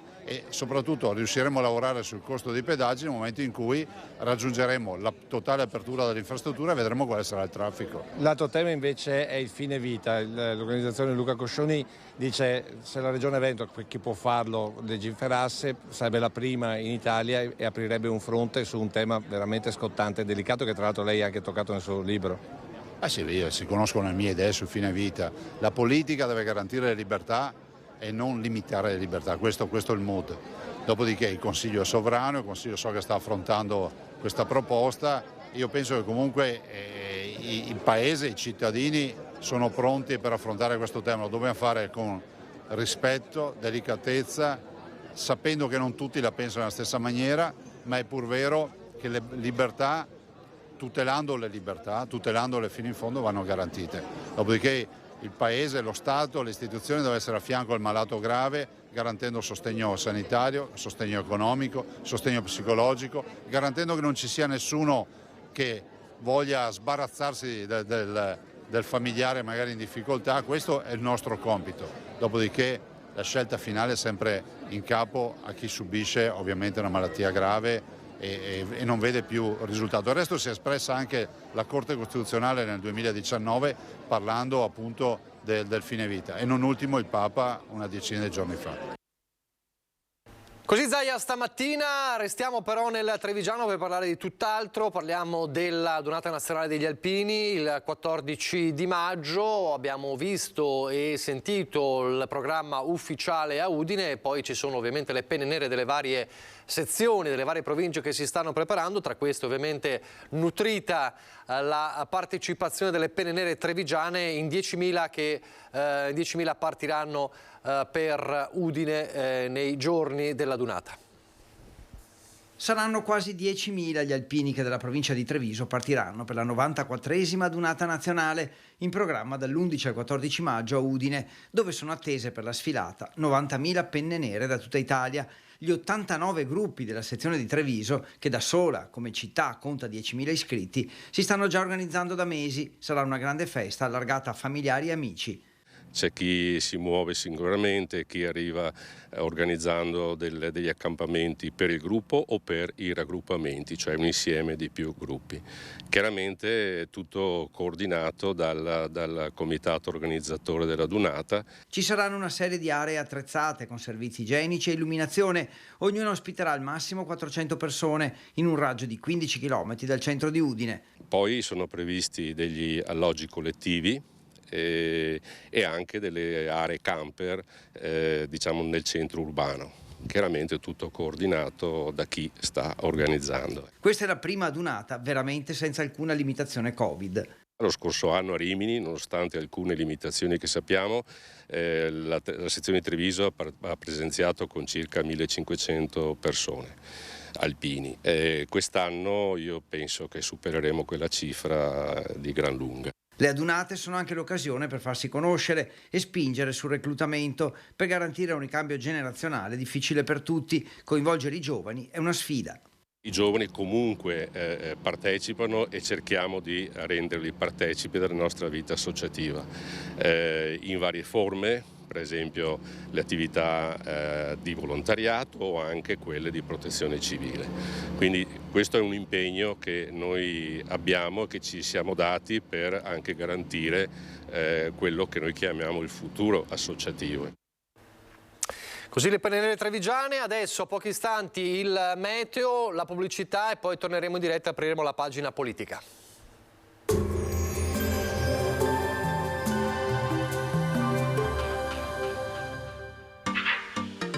Tremonti, attrezzature e materiale per saldatura professionale a Montebelluna. Ben trovati al meteo. La pressione atmosferica tende a diminuire, ma in questa giornata il tempo si manterrà buono. Vediamo insieme il dettaglio. Sul Veneto la grafica di sabato 29 aprile evidenzia un contesto stabile. Infatti non si verificheranno precipitazioni, cielo in prevalenza sereno o poco nuvoloso. Temperature in aumento, minime tra 5 e 12 gradi, massime tra i 19 e i 23 gradi all'incirca. Spostiamoci ora sul Friuli Venezia Giulia. Anche qui cielo in prevalenza sereno o al massimo poco nuvoloso. Avremo un ampio soleggiamento comunque su tutti i settori della regione. Temperature minime tra 9 e 12 gradi, massime sui 20-22 gradi. Infine diamo uno sguardo alla situazione del Trentino Alto Adige, dove si prevede un'alternanza fra sole e nubi, non del tutto esclusi degli isolati piovaschi sui settori alpini di confine. Concludiamo con le temperature, le minime saranno comprese tra 9 e 10 gradi, le massime si attesteranno intorno ai 21 gradi all'incirca. Dal meteo di Antena 3 è tutto, grazie per l'attenzione, arrivederci.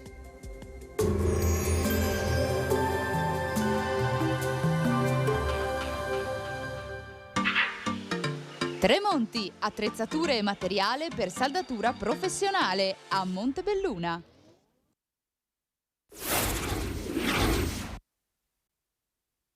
In una forza di polizia a tutti gli effetti, anche se non rientra attualmente legislativamente tra quelle che vengono chiamate appunto le vere forze di polizia, che purtroppo è stata esclusa, ma è per l'inclusione che ci battiamo.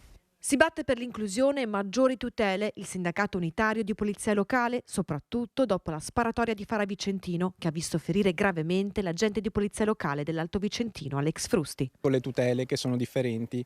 Nel caso ad esempio del collega che è stato ferito, per fortuna la situazione sembra non debba degenerare con la sua qualità di vita, con la sua qualità di salute, però qualora fosse rimasto o rimanesse invalido non avrebbe nessuna tutela da parte dello Stato o del Comune. Addirittura rischierebbe di perdere il posto di lavoro, cosa che per le altre forze di polizia non avviene. Obiettivo del sindacato, una riforma per equiparare trattamenti e tutele della polizia locale a quelle delle forze di polizia di Stato. La polizia locale oggi lavora fianco a fianco di tutte le altre polizie nazionali e lavora come una forza di polizia a tutti gli effetti, anche se ad ordinamento locale. Questa definizione è stata data proprio dal Presidente della Repubblica, da Mattarella, durante il suo discorso di fine anno nell'anno 2020, grazie al contributo che la polizia locale ha dato anche durante gli anni pandemici. Allora così il sindacato di polizia sulla questione di Fara Vicentino, ma ci dà il là per tornare a parlare del 1° maggio, del lavoro. È il primo tema che affrontiamo nella pagina politica in questa ora che appunto di solito dedichiamo in queste settimane, in questo mese alla campagna elettorale. Allora io ringrazio per essere qui con noi in studio Sossio Vitale della lista Denardi Sindaco, buongiorno. Buongiorno. A sostegno ovviamente di Giorgio Denardi, candidato del centro-sinistra. In collegamento Skype Gabriele Zanella di Unione Popolare, buongiorno. Buongiorno, grazie per l'invito. Lo ricordo a sostegno di Maurizio Mestrineri, candidato sindaco del Movimento 5 Stelle. Stiamo aspettando anche, dovrebbe essere qui a momenti, Alessandro Manera della lista Mario Conte sindaco. Allora, ripartiamo proprio dal lavoro. Abbiamo raccontato ormai da settimane, ma proprio in questi giorni, l'avvicinamento del 1° maggio, di un lavoro senza lavoratori, diciamo così, pochissimi, c'è un deficit occupazionale spaventoso che è stato registrato e reso noto da Veneto Lavoro, soprattutto nel campo della ristorazione, ma non solo. Annoso problema. Cosa si può fare? E qui lo tariamo, insomma, ovviamente in ambito trevigiano, le politiche per il lavoro anche, come dire, per aiutare il lavoro anche nella città di Treviso. Allora, il problema è serio, perché neanche a farla apposta è uscito anche uno studio su tutta la mancanza di personale nei pubblici impieghi. Abbiamo scarsità di personale alla Procura della Repubblica di Treviso, alla sede INPS, alla sede INAIL. A settembre andranno in pensione 300 professori di Treviso e non si sa come riempire questi vuoti. La prima questione è da fare concorsi pubblici, cioè nel senso è rendere i concorsi pubblici più snelli e non farli durare 3 anni. Se andate a vedere sul sito della prefettura l'ultimo concorso per commissario prefettizio fatto a livello nazionale per 300 posti, 15.000 domande, è stato bandito nel 2019 e è stato concluso nel 2021. Quindi bisogna snellire, perché la mancanza di personale comporta mancanza di servizi per i cittadini. Ci vogliono 4-6 mesi per avere a Treviso per avere un appuntamento per il rinnovo del permesso del passaporto. 8 mesi per fare una visita, chiedere una visita al sistema sanitario nazionale. venendo qui il rinnovo del porto d'arma dai 3 ai 6 mesi. Cioè sono tutti servizi, sono tutti che non vengono erogati perché manca personale. Io ho mandato una PEC per chiedere un appuntamento alla locale a un procuratore di cui non faccio il nome, sostituto procuratore di Treviso, e mi hanno risposto così: a causa della recente drastica riduzione del personale addetto alle segreterie, si comunica che le mail inoltrate al presente indirizzo non verranno più prese in considerazione né lette da alcuno. Cioè noi oggi siamo in queste condizioni. Questa è una mail ufficiale. Una mail ufficiale che mi è arrivata dalla Procura di Treviso. Hanno manifestato gli addetti alla Procura, a cui va tutta la mia solidarietà, per lamentarsi appunto di questa mancanza di personale. Se noi pensiamo di snellire il sistema con pratiche diciamo di carattere telematico, ma non c'è nessuno al di là che riceve, che stampi e che legga queste domande che noi facciamo, i cittadini non hanno nessun servizio. Quindi fare concorsi pubblici, renderli più snelli, aumentare gli stipendi. Cioè noi non possiamo pensare che una carriera prefettizia inizi con un concorso pubblico importante, con giovani laureati che hanno un percorso importante e la retribuzione base sono 1.500 euro. Perché nessuno accetta, cioè se abiti a Treviso puoi anche prendere il servizio, vinci il concorso e prendere il servizio a Treviso, ma se devi venire da fuori e devi pagare un affitto soltanto di 500 euro minimo, come fai? E infatti i concorsi non si presentano le persone. Un sindacalista amico oggi mi ha raccontato che l'ultimo concorso per autisti alla MOM erano 24 posti e si è presentata una persona sola.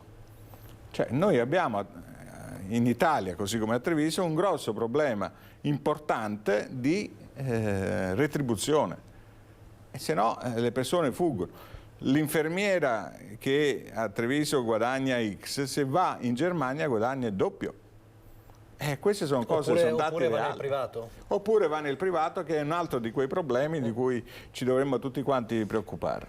Restando a questo, restando anche al tema giustizia, il ministro Nordio ha lanciato questo accordo a Venezia, ma che vorrebbe essere regionale, potrebbe diventare regionale, per il calmierare i prezzi, per esempio, delle case a Venezia. Può essere per chi lavora, ad esempio, negli uffici giudiziari a Venezia, può essere un modo per, secondo lei? Ma le iniziative possono essere molteplici e anche molto interessanti. Il problema è capire se effettivamente, siccome nell'ambito del rapporto di locazione c'è il privato e quindi c'è la domanda e c'è l'offerta, io voglio vedere quale diciamo così, proprietario accetta di avere una riduzione del canone a Venezia. Questo è il vero problema. Allora, o creiamo, così come... Gli accordi si fanno in due, insomma. Gli accordi si fanno in due, o creiamo un fondo di garanzia, così come è stato proposto dalla lista Denardi Sindaco, un fondo di garanzia del Comune, della Regione, per cui, diciamo così, i proprietari sono invogliati perché qualora ci fosse un conduttore moroso c'è la possibilità di recuperare la locazione, oppure credo che le case continueranno a rimanere sfitte. Teniamo presente che c'è anche la leva fiscale, sulla quale, per quanto riguarda per esempio la proposta, è quella di rendere più onerose dal punto di vista del gettito dell'IMU, TASI e quant'altro le case appunto non date in locazione rispetto a quelle locate, e potrebbe essere un'altra leva importante per invogliare un privato, che spesso è anche fatto da enti e da istituzioni, diciamo così, a invogliare un privato a mettere in locazione beni immobili vuoti. Un'altra domanda e poi vado da Zanella, restiamo in tema, abbiamo parlato del pubblico sostanzialmente, poi c'è tutto l'altro fronte del lavoro nel privato che manca, e la ristorazione. È il grande l'annoso dibattito, i giovani che non vogliono più, diciamo, fare sacrifici, dall'altra invece si lamenta di paghe o situazioni o accordi o richieste di lavorare in nero, eccetera eccetera. Come si trova la quadra su questo, secondo lei? La quadra, a mio avviso, è soltanto quella di promuovere il lavoro e disincentivare l'assistenza, perché ogni retribuzione che viene erogata produce PIL, perché quel giovane può sposarsi, può mettere su famiglia, consuma e quindi produce a sua volta PIL. L'assistenza non produce PIL, quindi tutto ciò che abbiamo fatto nei 2 anni di pandemia, importante per sostenere una serie di iniziative di persone senza retribuzione, lo possiamo lasciare da parte, ma dobbiamo eliminare tutto il reddito di cittadinanza possibile e immaginabile e concentrarci invece a favorire e promuovere il lavoro dipendente, che può essere autonomo così come subordinato nel pubblico così come nel privato, ma che dà la possibilità a una famiglia di crescere, perché sennò non c'è soluzione. Noi siamo un paese sotto natalità, cioè, questo in qualche misura dobbiamo affrontare questo problema, non possiamo sempre nasconderci rispetto a un fatto, diciamo, un problema generalizzato. Noi dobbiamo affrontare il problema e favorire la nascita di nuove famiglie con nuovi cittadini. Allora Zanella, il tema è importante e consistente. Allora, è una festa del lavoro davvero senza lavoratori per volontà dei lavoratori o per altro? Io partirei dal discorso delle retribuzioni che è stato citato già prima. Noi abbiamo le retribuzioni più basse d'Europa, abbiamo retribuzioni, prima è stata fatta la cifra di 1.500 euro, che è già una buona retribuzione rispetto a come è l'andamento attuale. Abbiamo lavoratori e lavoratrici che lavorano sia nel pubblico che nel privato, ricercatori universitari, lavoratori della ristorazione e quant'altro, o delle pulizie, che hanno salari e stipendi del tutto inferiori a quelli che sono i 1.000 euro. Abbiamo salari da 600-700 euro per occupazioni, diciamo, piene, non part-time.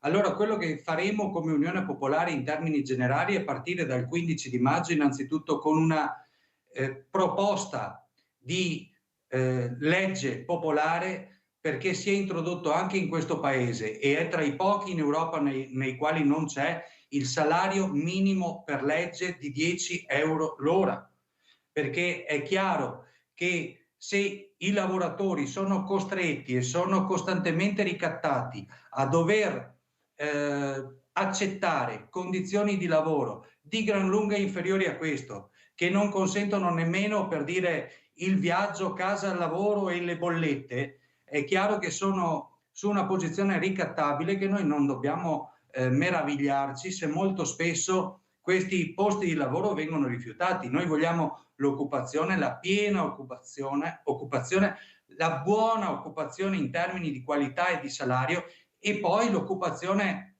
stabile, nel senso che anche qui, tanto nel privato come nel pubblico, siamo di fronte ad una situazione di precarietà, di ricattabilità determinata da anni, da decenni, di smantellamento totale di quello che è il diritto al lavoro e di quella che è appunto la dignità del lavoro. Contratti 3 mesi per 3 mesi, sia, ripeto, 20 anni fa era solo nel privato, iniziava ad affacciarsi questa cosa. Oggi è anche nel pubblico, e allora noi dobbiamo far sì che chi lavora effettivamente abbia una possibilità di programmarsi una famiglia, una vita indipendente e quant'altro, insomma, perché altrimenti noi non stiamo parlando di lavoro, altrimenti noi stiamo parlando di sfruttamento. Il 1° maggio è bene che sia la festa del lavoro.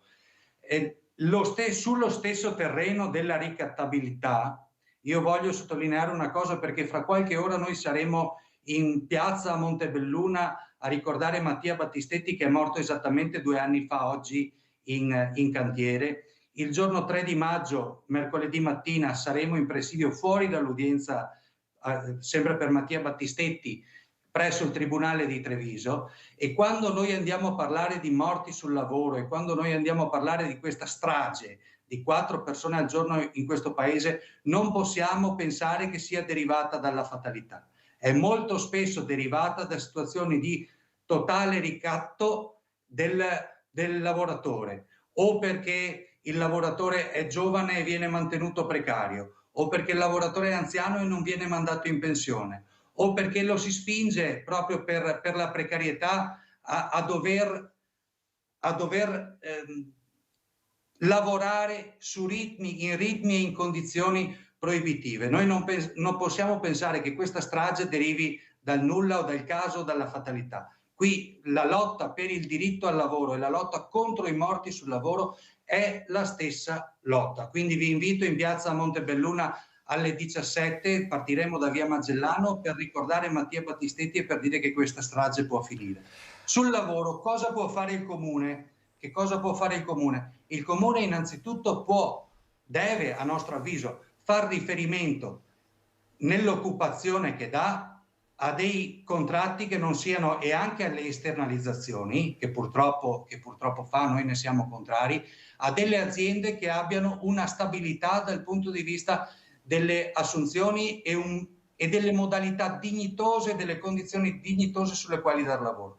Il Comune può fare anche un'altra cosa, perché è vero che non ha una responsabilità diretta su tutta una serie di ambiti, però noi riteniamo debba avere un ruolo rivendicativo, e penso in primo luogo all'ULSS, perché continuiamo a parlare di liste d'attesa, continuiamo a parlare di settori gravemente sottodimensionati dal punto di vista occupazionale. Quindi il Comune, a nostro avviso, deve rivendicare il fatto che ci siano assunzioni, che ci sia un passo in avanti da parte del pubblico per dare finalmente quei servizi fondamentali per ripristinare lo Stato sociale com'era qualche decennio fa, e purtroppo è stato mandato su un piano inclinato, è stato costantemente contratto nel proprio servizio.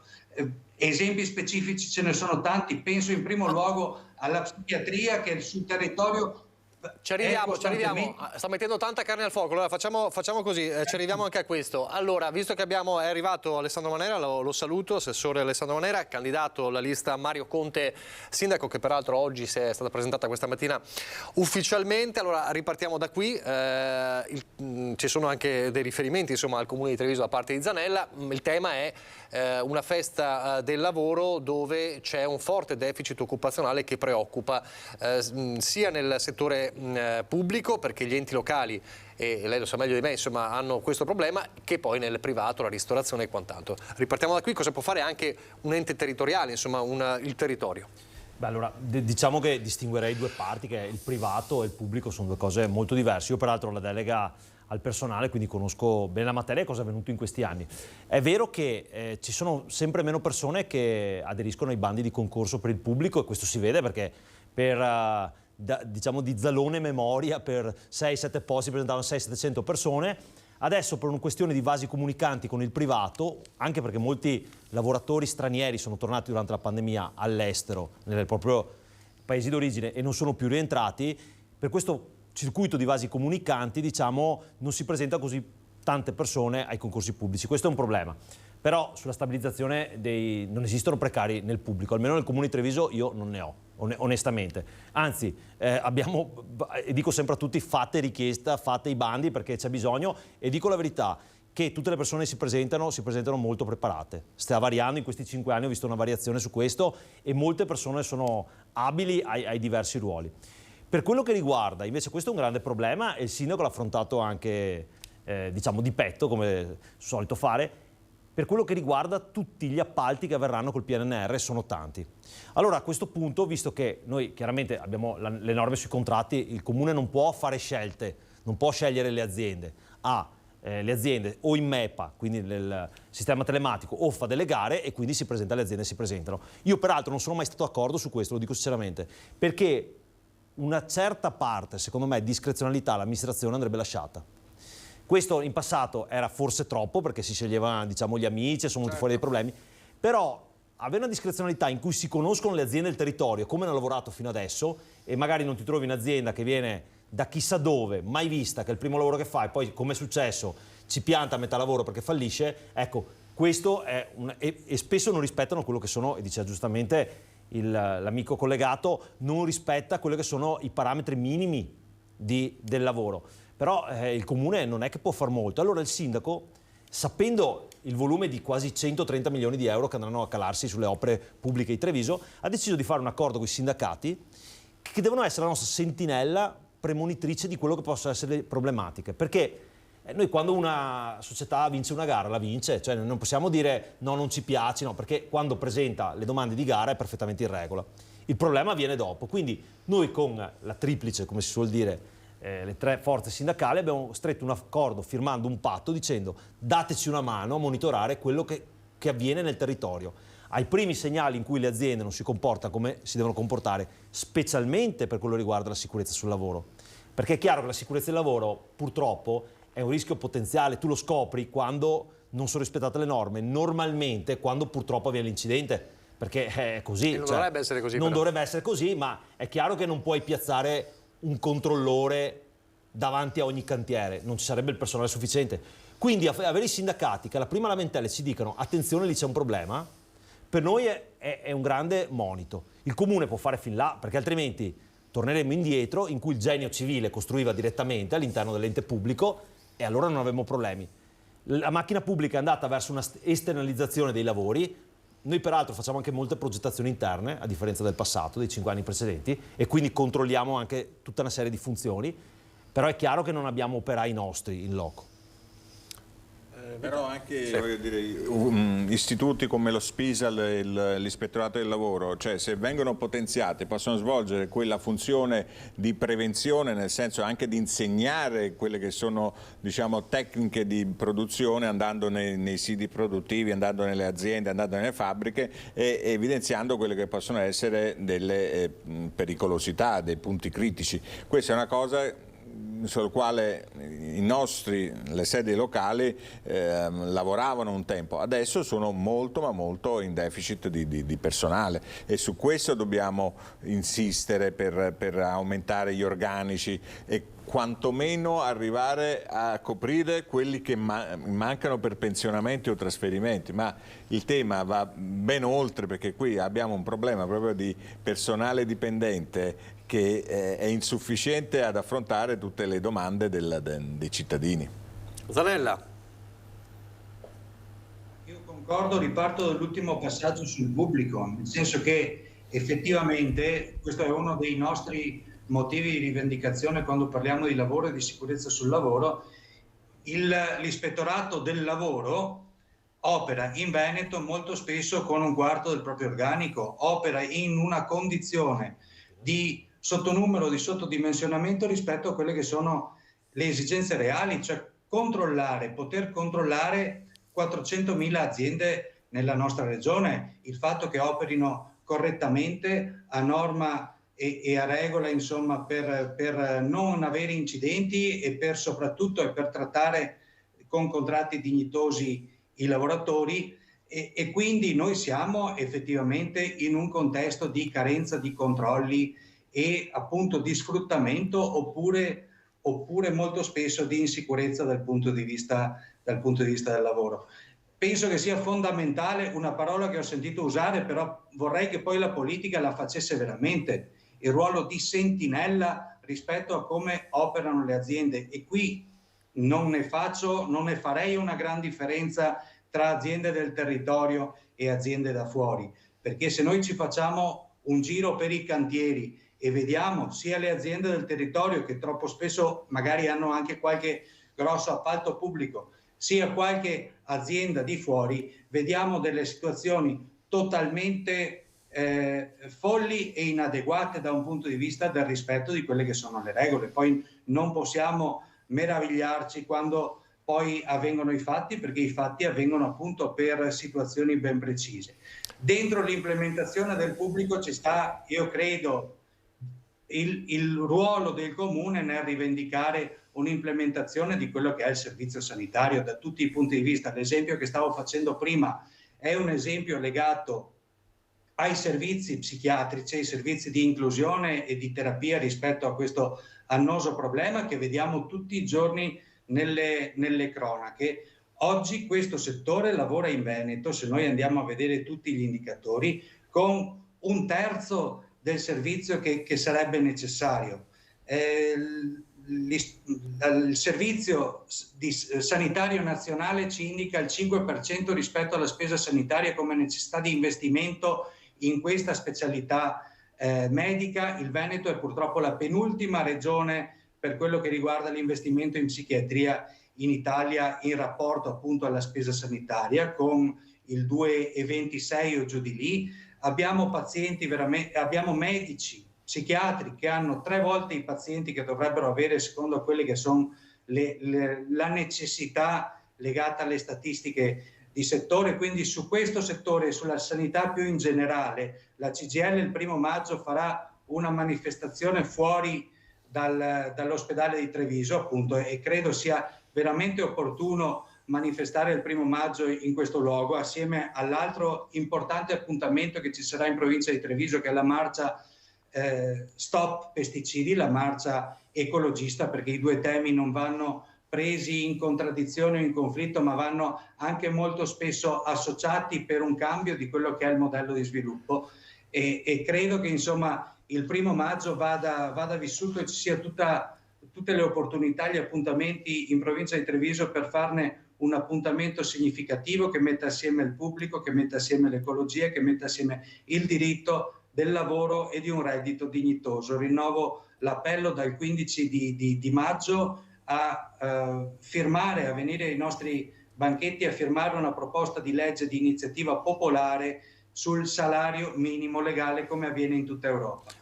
Manera, e poi chiudiamo sulla questione lavoro. Sì, c'è da dire che il Comune di Treviso in questi 5 anni, grazie al grande lavoro dell'amministrazione e soprattutto dell'assessore Tessarolo che si è impegnata su questo, ha inserito lo psicologo di quartiere, che è un altro campanello d'allarme, tutte quelle situazioni borderline in cui non c'è ancora la richiesta probabilmente di intervento di una situazione cronica, ma ci sono gli avvicinamenti a questo, perché purtroppo quando si amministra, e qui è una cosa un po' complessa, non è che esiste solo il bianco e il nero, ci sono tante sfumature di grigio in cui tu capisci che ci sono degli avvicinamenti, soprattutto in ambito sociale, a situazioni borderline, il padre è separato che comincia a avere problemi, che comincia, diciamo, a avere dei comportamenti nel quartiere non proprio consoni. Lo psicologo di quartiere è stato un grande inserimento nel nostro organico in praticamente tutti i quartieri, in cui tu ti avvicini a una persona che senza giudicarti, perché i trevigiani hanno questo piccolissimo difetto di non volersi mai far giudicare o chiedere aiuto, può darti una mano per un primo approccio. Quindi il Comune ha fatto sicuramente il suo, c'è da fare di più, sicuramente, perché dopo la pandemia abbiamo tutta una situazione, specialmente per i giovani, di casi borderline, bisogna dirlo questo, e non esisteva uno storico di questo. Non è che qualcuno si può ricordare cosa è stata la spagnola.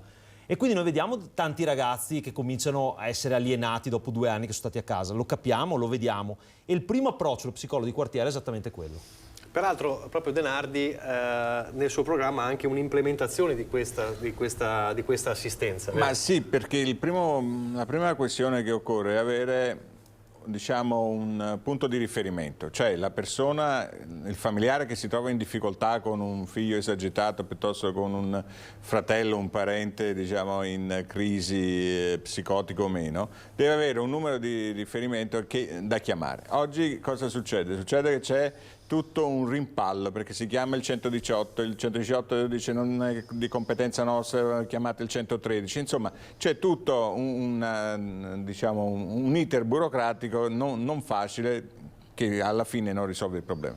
Quindi la proposta è quella di creare un servizio con un numero di telefono dedicato che faccia subito da pronto intervento e che poi si possa prendere carico della problematica, perché altrimenti poi ci ritroviamo che la famiglia non è in grado di gestire problematiche di questo calibro e quindi poi dopo succedono, diciamo, fatti che devono rendere necessaria la presenza delle forze dell'ordine.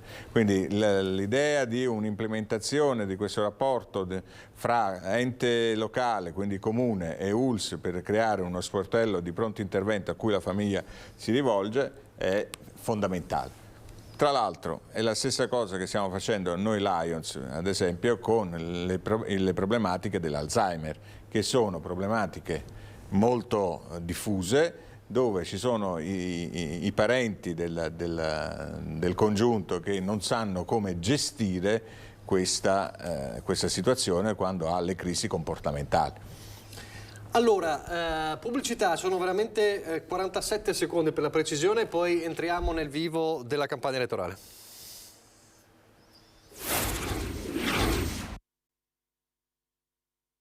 Ma l'avevo detto, erano pochi secondi di pubblicità. Allora, riparto da Socio Vitale. Quando Denardi è sceso in campo, tra l'altro fummo i primi a intervistarlo, fece una dichiarazione di intenti molto importante, disse: io questa città la voglio cambiare, perché è una città ferma, che si è fermata, si è un po' addormentata, e quindi io voglio fare delle proposte che sveglino la città, che cambino questa città, anche a livello, diciamo così, con la mentalità imprenditoriale, essendo lui un imprenditore, magari anche con proposte che possono essere, voglio dire, forti. Ecco, c'è questa idea di una Treviso, secondo voi, che è rimasta ferma? Treviso è certamente, innanzitutto, una bellissima città, e possiamo dire tranquillamente, senza avere nessuna reprimenda da parte di nessuno, è sempre stata amministrata bene. Sempre stata amministrata bene. I nostri conti sono sempre stati sotto controllo, il bilancio sia l'amministrazione Conte, l'amministrazione Manildo e quelle precedenti sono sempre, non abbiamo mai avuto derivati. Io sono stato il presidente della commissione bilancio, cultura e attività produttive, quindi abbiamo una serie di dirigenti che hanno sempre, diciamo, svolto in maniera egregia il loro lavoro. Però c'è un però. C'è un però che dipende non da schieramenti partitici, ma da una visione della città. Cioè, Denardi ciascuno di noi porta in politica quello che è nella vita privata. Denardi è un imprenditore, quindi ha un obiettivo, ha una strategia e organizza mezzi e uomini per raggiungere questo obiettivo. La città certamente nel mandato Manildo, di cui non rinnego nulla, è stata una città che aveva una crescita effervescente, tant'è vero che siamo usciti per la prima volta su tutti i giornali, e questo nessuno mi può dire di no, su tutti i giornali mondiali, dall'America all'Inghilterra, per dire: venite a Treviso che è una bella città. Abbiamo portato il Carta Carbone Festival, il Sole e Luna, il premio Vincenzoni alla sceneggiatura, che appunto oggi ho visto che l'amministrazione Conte ha continuato a fare. Insomma, c'erano tutta una serie il Festival della Statistica, il Treviso Book Festival e quant'altro, tutta una serie di eventi, per poi finire con l'ultima mostra di Marco Goldino, una serie di eventi che hanno reso attrattiva e piacevole, diciamo, passeggiare a Treviso. Io vorrei ritrovare quella Treviso, tenendo presente che occorre sempre una gradualità, perché è una città che necessita di calma, però allo stesso tempo che deve essere risvegliata per tornare a quella piccola Atene come veniva definita negli anni 60, a livello culturale, a livello sociale e quant'altro. Manera.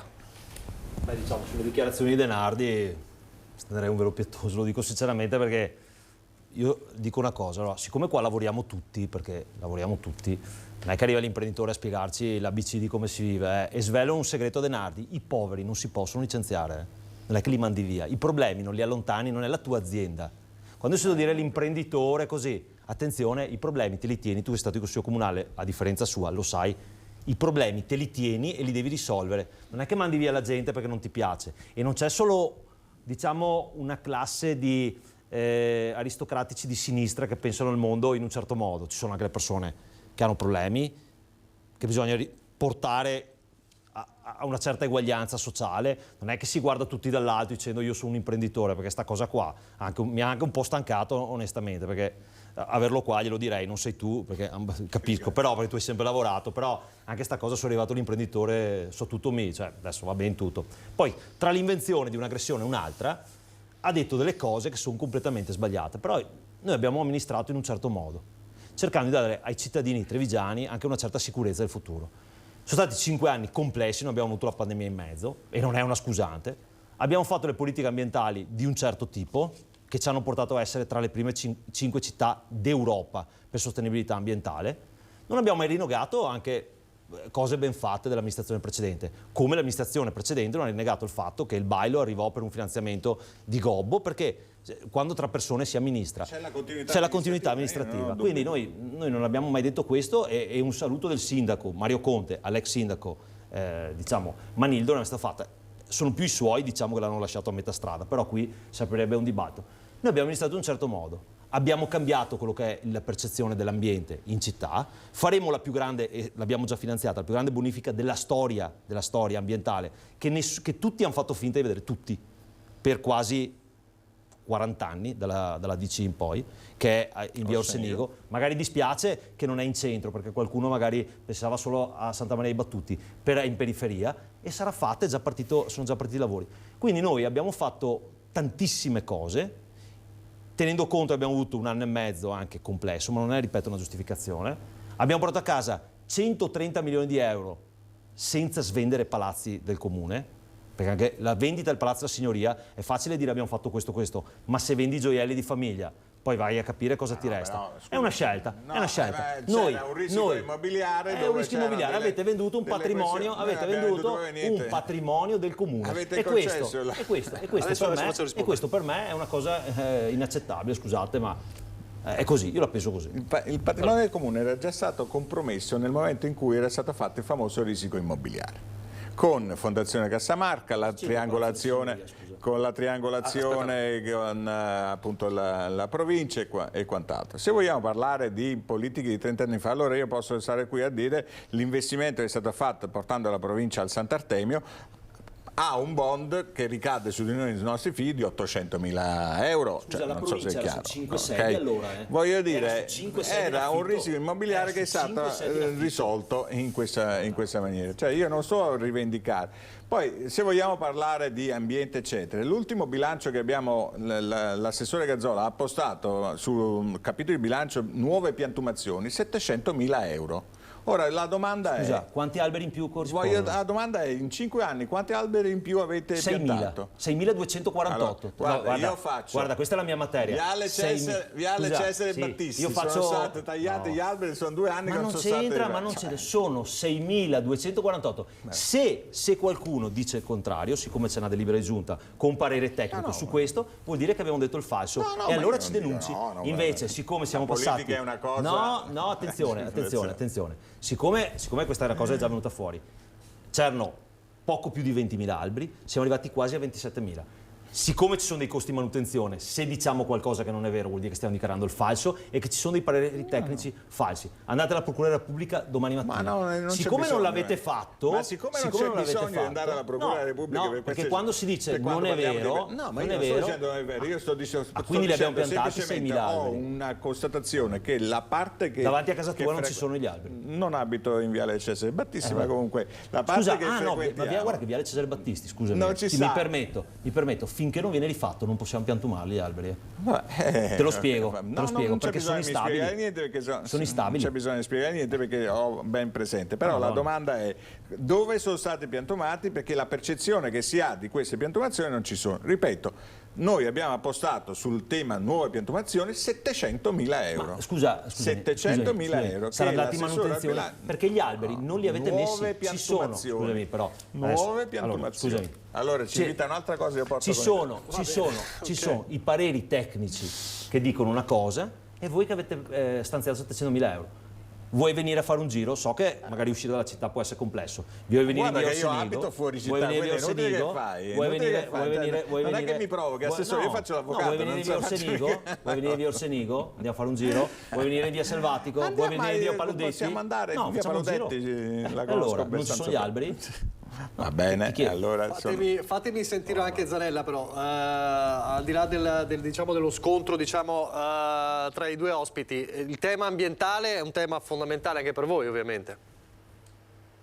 Assolutamente sì, è assolutamente un tema connesso con quello che è il tema sociale.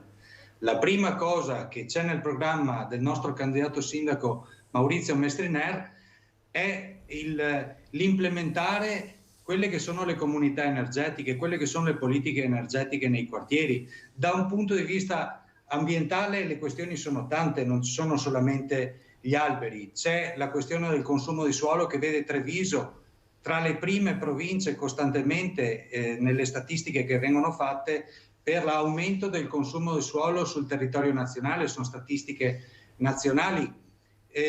C'è il proliferare di quella che è la grande distribuzione, che rappresenta allo stesso tempo un problema legato al consumo di suolo e un problema legato alla sostenibilità dei piccoli esercizi. c'è il discorso delle grandi opere e qui si sta parlando, è venuto il ministro delle infrastrutture in campagna elettorale a Treviso parlando di 77 milioni di euro per 3,5 chilometri di strada, quindi c'è un problema ambientale di favorire il traffico veicolare, di consumare suolo, e allo stesso tempo c'è un problema erariale nel momento in cui questi soldi vengono spesi dentro a questi capitoli e non in altri capitoli ben più necessari. Allora, da un punto di vista del comune, noi siamo di fronte, come tutte le realtà in questo momento, ad un contesto sempre più grave per quello che riguarda le povertà.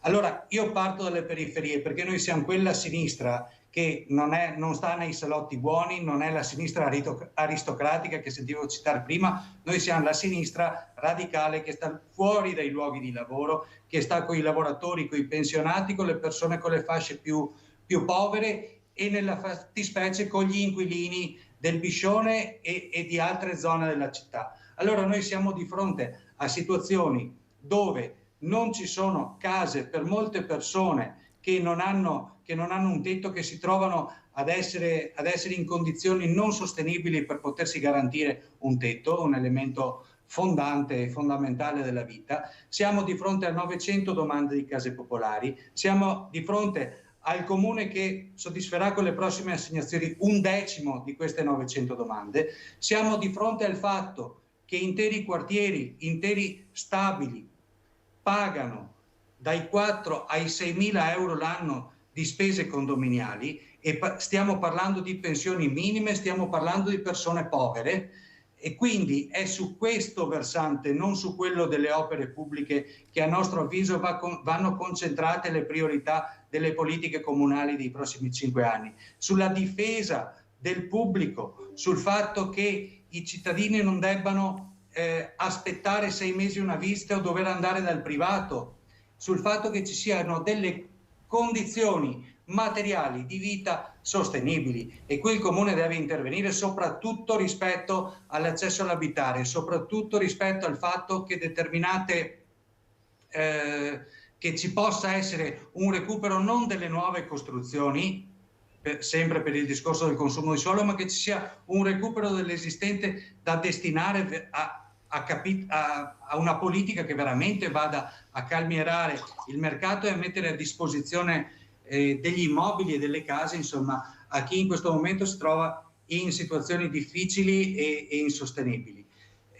Altro elemento legato all'ambiente e legato anche al sociale è legato al fatto che ci sia una socialità, una fruizione della città, che le persone residenti nei quartieri possono andare agevolmente in centro, e all'implementazione del trasporto pubblico. Noi non possiamo pensare ad una politica legata alla mobilità cittadina che si continui a basare su macchine, parcheggi, percorrenza privata, eccetera. Noi dobbiamo pensare a delle politiche sociali e ambientali, le due cose si tengono veramente, mai come in questo momento, che mettano in condizione di avere un rispetto per l'ambiente e una socialità diffusa in città, in particolar modo in relazione, lo sottolineo, alle periferie, al fuori le mura. Allora Manera, su consumo di suolo e su anche la casa, visto che introduciamo anche questa cosa, visto che ieri abbiamo raccontato anche di Django che ha occupato una casa Ater per qualche ora, insomma fino a stamattina, proprio per tornare a parlare di casa. Consumo di suolo e casa, e poi andiamo da Socio Vitale. Django deve chiedere da un'altra parte, perché qualcuno gli ha dato una sede all'ex Piave, ma anche lì bisognerebbe capire chi gliel'ha data e perché. Ma quello che è il consumo di suolo, io onestamente sono d'accordo, si devo dire delle cose molto logiche. C'è da dire che non si possono toccare i diritti acquisiti di una persona che ha comprato un terreno, un'azienda ha comprato un terreno che abbia dei coefficienti di edificazione di un certo tipo, altrimenti il comune deve fare un esproprio, pagare milioni di euro, perché se va in causa con qualcuno che ha comprato un terreno con diritti edificatori, che piaccia o no, deve pagarla. Noi nell'unico ambito in cui era previsto un supermercato, l'abbiamo fatto noi a San Paolo, abbiamo variato praticamente i codici di questo terreno e ci abbiamo fatto un bosco, il bosco di San Paolo. Lì era previsto un supermercato, quindi dove il comune su proprietà pubblica poteva agire lo ha fatto, e questa è dimostrazione di come vediamo il mondo e cosa abbiamo fatto in città. Per quello che l'abitare sia una cosa molto complessa, sono d'accordo, abbiamo portato a casa 25 milioni che in realtà ne sbloccano quasi 37 per tutta San Liberale, che è il progetto Pinqua, che è partito in fase di realizzazione, con prima l'abbattimento delle vecchie case che si vedono sulla Feltrina e poi con tutta una serie di lavori per il quartiere, tra cui diciamo, la messa in sicurezza energetica di questi immobili. Ha ragione quello che dice. Tantissimi concittadini pagano spese condominiali elevate, come noi troviamo bollette molto più alte, perché sono immobili molto vecchi che non hanno gradi di protezione ambientali elevati, cioè hanno dispersioni altissime. Quindi, prima cosa, stiamo realizzando una comunità energetica sempre Orsenigo di quasi 1 megawatt che potrà alimentare fino a 300 alloggi. Secondo, stiamo procedendo a quello che è la messa in sicurezza energetica di tutta una serie di immobili, esattamente per andare in quella direzione. È chiaro che è molto complesso perché una parte del patrimonio immobiliare è dell'ISRA, dell'Ater, una parte è del comune, spesso in situazioni di mix, quindi non tutto, non so, una palazzina dell'Ater, non tutto è del comune. Spesso ci sono anche privati, quindi noi lo stiamo facendo progressivamente, lo stiamo facendo secondo me molto bene. Un altro dato importante su questo, e bisogna dirlo, è il piano, e sembra scollegato ma in realtà non lo è, il piano di realizzazione della rete fognaria, perché uno dei costi ambientali più grandi che aveva questo comune era l'assenza totale di rete fognaria per i ricchi, per i poveri, che alla fine scaricavano sul Sile o sui suoi affluenti. Questa grande opera che porta un risparmio di costi e dall'altra parte siamo passati dal 28% al 60% di realizzazione attuale, porterà un abbassamento delle tariffe. Vitale, partendo dalla... La valorizzazione del patrimonio immobiliare del comune è certamente uno dei punti dal quale partire. Sappiamo benissimo che ci sono degli immobili del comune che oggi non vengono assegnati perché sono in carenza dal punto di vista dell'impianto elettrico, idrico e quant'altro. Quindi la prima cosa che l'amministrazione deve fare è quella di ripristinare questi immobili e poterli poi dopo assegnare facendo delle gare che non siano minimamente in discussione, abbiano i sacri canoni della legalità. Non è un'osservazione perché sul punto ancora non abbiamo risolto, ancora non abbiamo chiarito a livello appunto comunale com'è la situazione per quanto riguarda le assegnazioni di cui si sta occupando la Procura della Repubblica. E quindi il tema del risparmio energetico, del consumo di suolo è un tema sul quale sono non d'accordo ma d'accordissimo. Abbiamo ancora adesso in centro, questo sì, Mura, Treviso, una serie di immobili abbandonati. Noi siamo a crescita zero, nel senso che non ci sono nuovi cittadini, per cui la necessità di costruire su terreno, vergine e intonso non lo vedo. Bisogna ripristinare quello che c'è, favorendo anche in questo modo, anche ripopolando l'entromura. Non dimentichiamo che negli anni 80 a Treviso e Entromura c'erano 19.000 abitanti, oggi sono scarsi di 7.000. Quindi una città che non ha abitanti ha un deficit nel commercio, un deficit nei servizi e quant'altro. Quindi noi su questo dobbiamo puntare, a far tornare residenti a Treviso in modo tale da poter sostenere appunto lo sviluppo. Però, ripeto, il consumo di suolo a mio avviso è un errore perché ci sono tutta una serie, anche a livello non residenziale ma di edifici commerciali, tutta una serie di edifici vuoti che si possono tranquillamente ricollocare. Ecco. Su questo voleva dire qualcosa? Sì, volevo dire che rispetto all'ultimo piano degli interventi portato in Consiglio Comunale e votato, e le ultime variazioni appunto del piano di interventi, noi siamo andati a consumo di suolo in negativo.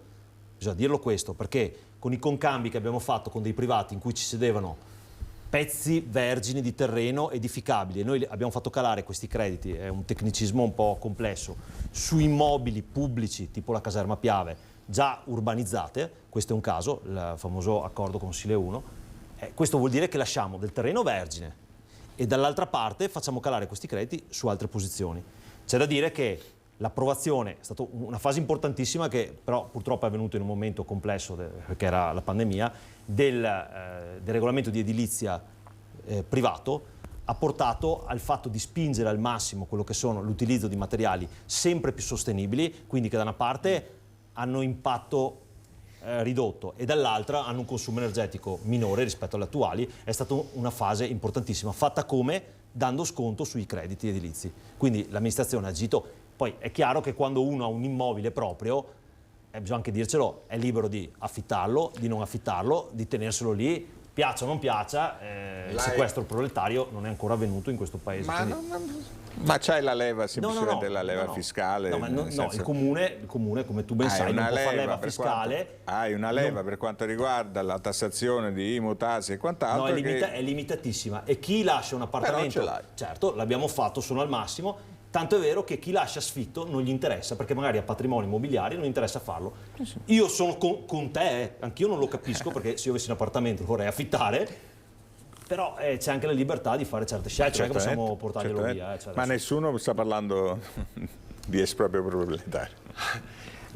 Allora, abbiamo altri 10 minuti. Una cosa che mi premeva e si collega un po' a quello che abbiamo detto. Giusto una settimana fa qui in diretta c'era il candidato del Terzo Polo, Azione Italia Viva Futura, Roberto Grigoletto, e si parlava insieme a Antonella Tocchetto del Partito Democratico di quello che secondo loro era, c'era anche Davide Campora di Lista con te, secondo loro qual era davvero la prima cosa che il vincitore del voto dovrebbe fare, e si concordava su una cosa fondamentale, cioè che c'è, e non viene spesso raccontata, una bomba sociale innescata a orologeria, con situazioni che magari non sono